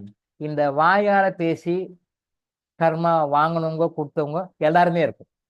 99% எல்லாருமே இருக்கும். மனசு நோக்கிற மாதிரி பேசியிருப்பாங்க. நான் சில பேருக்கு பேசியிருப்பேன், அவங்க வந்து மனசு நோக்கிற மாதிரி இளங்க பேசணும்னு நினைச்சிருக்கலாம். நமக்கு தெரியாது, நான் பேச கரெக்ட் நான் நினைச்சிட்டு இருப்பேன். பட் அவங்க மனசு நோக்கிற மாதிரி நான் பேசியிருக்கலாம். மேபி என் மனசு நோக்கிற மாதிரி யாராவது பேசியிருப்பாங்க. என் மனசுல அவங்க பேசியிருப்பாங்க, அடடா நம்மளை இப்படி பண்ணிட்டாங்களே, இப்படி சொல்லிட்டாங்களே, பேசிட்டாங்க, நான் ஃபீல் பண்ணியிருப்பேன். இந்த தாட் ஃபார்ம் அவங்ககிட்டையும் சரி நம்மகிட்டையும் சரி கர்மாவா உட்காந்துக்கும். கரெக்டா நம்ம டிஎன்ஏ போய் உட்காந்துக்கும். அது எத்தனை தலைமுறை நம்மளை விடாது. அதனால தான் இதை வந்து கர்மாவை கழிக்கணும்னு சொல்லுவோம். இந்த கர்மாவை கழிப்பது ஏகாதசி அன்று நம்ம விரதம் இருந்தோம் அப்படின்னா கண்டிப்பாக இந்த நம்ம வாயால நாம அடுத்தவங்க மனசை புண்படுத்தி கர்மா சம்பாதிச்சுக்க முடியும். அந்த கர்மா கொஞ்சம் கொஞ்சமாக கழியும். நம்ம யாராவது பேசியிருந்தோம்னா நமக்கு குறையும். நம்மளை பேசுறவங்களுக்கும் அதுக்குண்டான வாய்ப்புகளை கடவுள் கொடுத்து மன்னிப்பு கேட்டு அதை வந்து சரி பண்ணி அதை இந்த பிறவிலேயே அதை கழிச்சிடுங்கப்பா, அடுத்த பிறவிக்கு டேக் ஓவர் பண்ணி கொண்டு போகாதீங்க, கேரி ஓவர் பண்ணாதீங்க, டேக் ஓவர் பண்ணி கொண்டு போகாதீங்க, கேரி ஓவரே பண்ண வேண்டாம், இந்த ஜென்மத்தை முடிச்சிடுங்க அப்படின்னு கொண்ட வாய்ப்புகளை அது கொடுக்கும். ஏகாதசி அன்னைக்கு மௌன விரதம் இருப்பது சிறப்பு. இந்த ஏகாதசி அன்னைக்கு உங்க பிசினஸோ உங்க ஆபீஸோ உள்ள மற்ற விஷயங்களோ அன்னைக்கு ஒரு நாளைக்கு அந்த ஏகாதசி டைம்ல ஆஃப் பண்ணிட்டு ஒரு 4 hours 5 hours அந்த ஏகாதசி விரதம் அன்னைக்கு நீங்க மௌன விரதம் இருந்து பாருங்க. நான் திரும்பவும் சொல்ற மாதிரி தான், நீங்கள் ராமேஸ்வரத்துலேருந்து இமயமலை வரைக்கும் எந்தெந்த கோயிலுக்கு போகிறீங்களோ, எந்த மெக்கா போகிறீங்களோ, மதீனா போகிறீங்களோ, ஜெருசலேம் போகிறீங்க, எந்த கோயிலுக்கு எங்கே போயிட்டு வந்தாலும் போகாத அந்த வாய் வழியாக நீங்கள் சம்பாதிச்ச கர்மா உங்களை விட்டு குறையும் போகும். எப்படி போகும்? உங்களுக்கும் கஷ்டம் கொடுக்காத போகும். உங்களால் பாதிக்கப்பட்டவருக்கும் உங்கள் மேலே கோபமாக வருத்தமாக கஷ்டமாக இருக்கிறாரே ஒருத்தர், அவரையும் அறியாமல் உங்களுக்கு நெகட்டிவ் எனர்ஜி அனுப்பிச்சிட்டு இருக்கிறாரு, அவர்கிட்ட இருந்தும் அந்த நெகட்டிவ் எனர்ஜி போகும். அவர்கிட்ட இருந்து உங்களுக்கு பிளஸ்ஸிங் வரும், உங்ககிட்ட தான் அவங்களுக்கு பிளஸ்ஸிங் வரும். மியூச்சுவலாக பிளஸ்ஸிங் தான் பரிமாறிக்குங்க. கர்சையோ, கோபத்தையோ, வருத்தத்தையோ, ஆத்திரத்தையோ, டென்ஷனையோ, எமோஷனையோ, நெகட்டிவ் ஃபீலிங்கோ ஒருத்தருக்கு ஒருத்தர் நீங்கள் பரிமாறிக்கொள்ள மாட்டீர்கள். உங்கள் சோலார் பிளஸ் கிளியர் ஆகும். அப்போ ஏகாதசியில் எவ்வளோ விஷயம் வச்சுருக்காப்பார், முடிஞ்சால் ட்ரை பண்ணிப்பார். இதில் நீங்கள் இதுக்காக லட்சக்கணக்காக செலவு பண்ணுவீங்க, லீவ் போடுவீங்க, மற்ற வேலை செய்வீங்க, எல்லாம் பண்ணுவீங்க. ஆனால் இந்த சாதாரண சிம்பிளான விஷயத்தில் அவ்வளோ நன்மைகள் கிடைக்கும். செஞ்சு பாருங்க, உங்களுக்கே வித்தியாசம் தெரியும். நீங்கள் செஞ்சு பாருங்க, உங்களுக்கே தெரியும். சார் ஒரு வாரம் தான் சார் அந்த லீவ் போட்டு ஒரு முறை, தட் இஸ் ஒன் டைம் பண்ணேன் சார், ரொம்ப நல்லா இருக்கு சார். ஆஃபீஸ் லீவ் போட்டேன் சார், ஏகாதசிக்கு நான் போகல சார். நீங்கள் சொன்னதை கேட்டு ஏகாதசிக்கு நான் லீவ் போட்டு வீட்டிலே இருந்தேன் சார். எங்கேயும் வெளில போகல, போனெல்லாம் கூட எதுவும் பேசலை, எந்த ஃபோன் கால் அட்டன் பண்ணல, எதுவும் பண்ணல சார். எனக்கு என்னமோ நல்லா இருக்கு சார், உடம்பும் நல்லா இருக்கு, மனசும் நல்லா இருக்கு. அப்புறம் ஆஃபீஸில் சில பிரச்சனைகள்லாம் தீர்ந்துச்சுன்னாரு.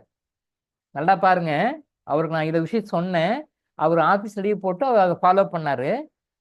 ஆனால் அவர் சொல்றாரு, ஸ்டேட்மெண்ட் சொல்றாரு, சார் எனக்கு உடம்பும் நல்லா இருந்தது, மனசும் நிம்மதியாக இருந்தது. எங்கள் ஆஃபீஸில் லீவ் போட்டால் கருமுருன்னு சத்தம் போடுவானுங்க, சேலரி பிடிக்கிறேன்னுவாங்க, மற்ற ஏதாவது பிரச்சனை பண்ணுவாங்க லீவ் போட்டால். இந்த டைமு லீவ் போட்டதுக்கான ஃபீட்பேக்கே எதுவும் இல்லை சார். வீட்டிலேருந்து லீவ், ஏன்னா போய் கேட்டால் லீவ் கொடுக்க மாட்டாங்களாம். ஆனால் வீட்டிலேருந்தே ஏதோ ஒரு ரீசன் சொல்லி லீவ் போட்டுக்கிறாரு. ஆனால் பாருங்க சார், இந்த ஏகாதசி லீவ் போட்டது எத்தனையோ போனால் காய்ச்சி முடிச்சுன்னு கற்றுவாங்க. ஒரு 2-3 இடத்துல டோஸ் வாங்கிட்டு தான் உள்ள ஆஃபீஸ்க்குள்ளே போகணும். ஆனால் என் டைம் ஒருத்தரும் பேசுகிறேன் சார், எத்தனையுமே பேசுகிறேன் சார். எம்டியிலேருந்து எனக்கு மேலே இருக்கிற 2-3-4 கிரேடு 4 பேரும் திட்டுவாங்க வரான் லீவ் போட்டா. 4 பேரும் 4 பேரும் அமைதியாக இருந்தாங்க சார், யாரும் ஒன்றுமே சொல்லல சார். உண்மையிலே கிரேட் சார். ஏகாதசி வரும்போதுனால எனக்கு ஆஃபீஸில் எதிர்ப்புகள் இல்லை, சைலண்ட்டாக லீவ் கொடுத்தது எந்த பிரச்சனையுமே இல்லை. பட் எனக்கும் மைண்ட் லெவலில் நல்லா இம்ப்ரூவ்மெண்ட் இருக்குது, பாடி லெவலில் இம்ப்ரூவ்மெண்ட் இருக்குது அப்படின்னு சொல்லிட்டு அவர் மாதம் இப்போ விரதம் இருக்கிறார், ஏகாதசி விரதம் இருக்கார். அனுபவித்து உணர்ந்தார்.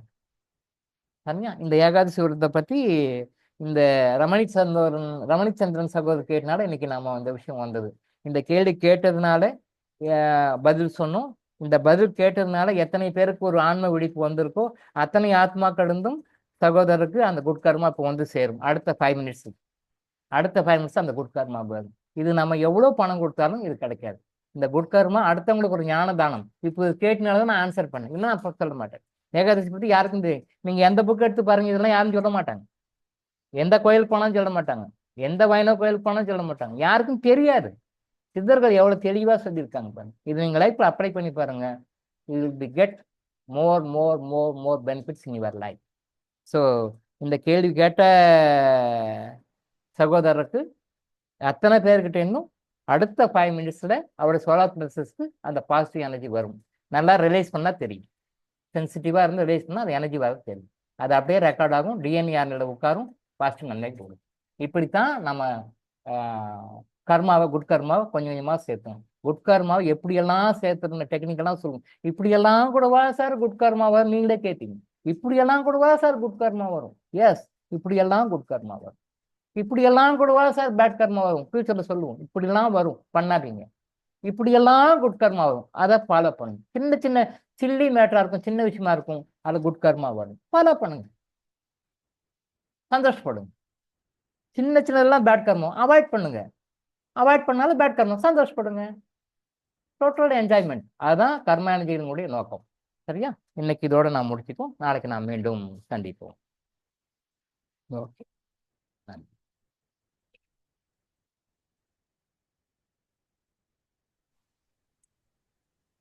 நன்றிங்க ஐயா.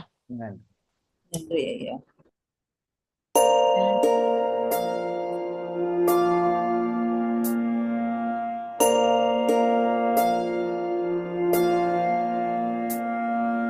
கருவாக்கி உருவாக்கி எனையாண்டு காத்தருளும் இறைவா நன்றி. எங்கும் நிறைந்தோனே, எல்லை இலாதானே, எங்கேயும் எப்போதும் என் குலம் காப்பவனே, நெஞ்சம் துணிய துணையாய் வருவாய், நேர்மறை உணர்வுகள் பெருகிடச் செய்வாய், உடலில் உறுதியை பெரிதாய் தருவாய், உனை உணரும் அறிவை என்னுள்ளருள்வாய். சுற்றமனைத்தும் காப்பவனே, செய்தொழிலில் ஏற்றம் தருபவனே, எடுத்த செயலில் வெற்றி கொடு, என் ஆற்றல் பெருகிட அருளை கொடு.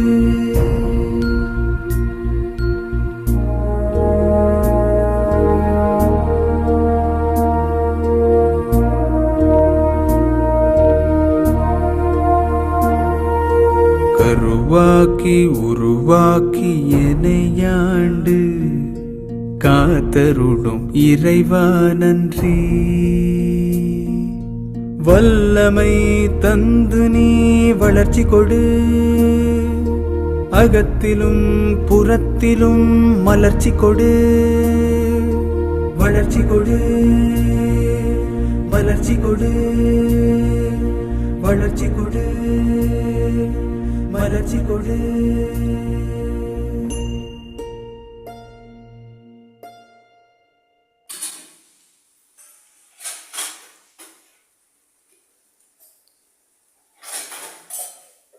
ஐயா மிக்க நன்றிங்க ஐயா.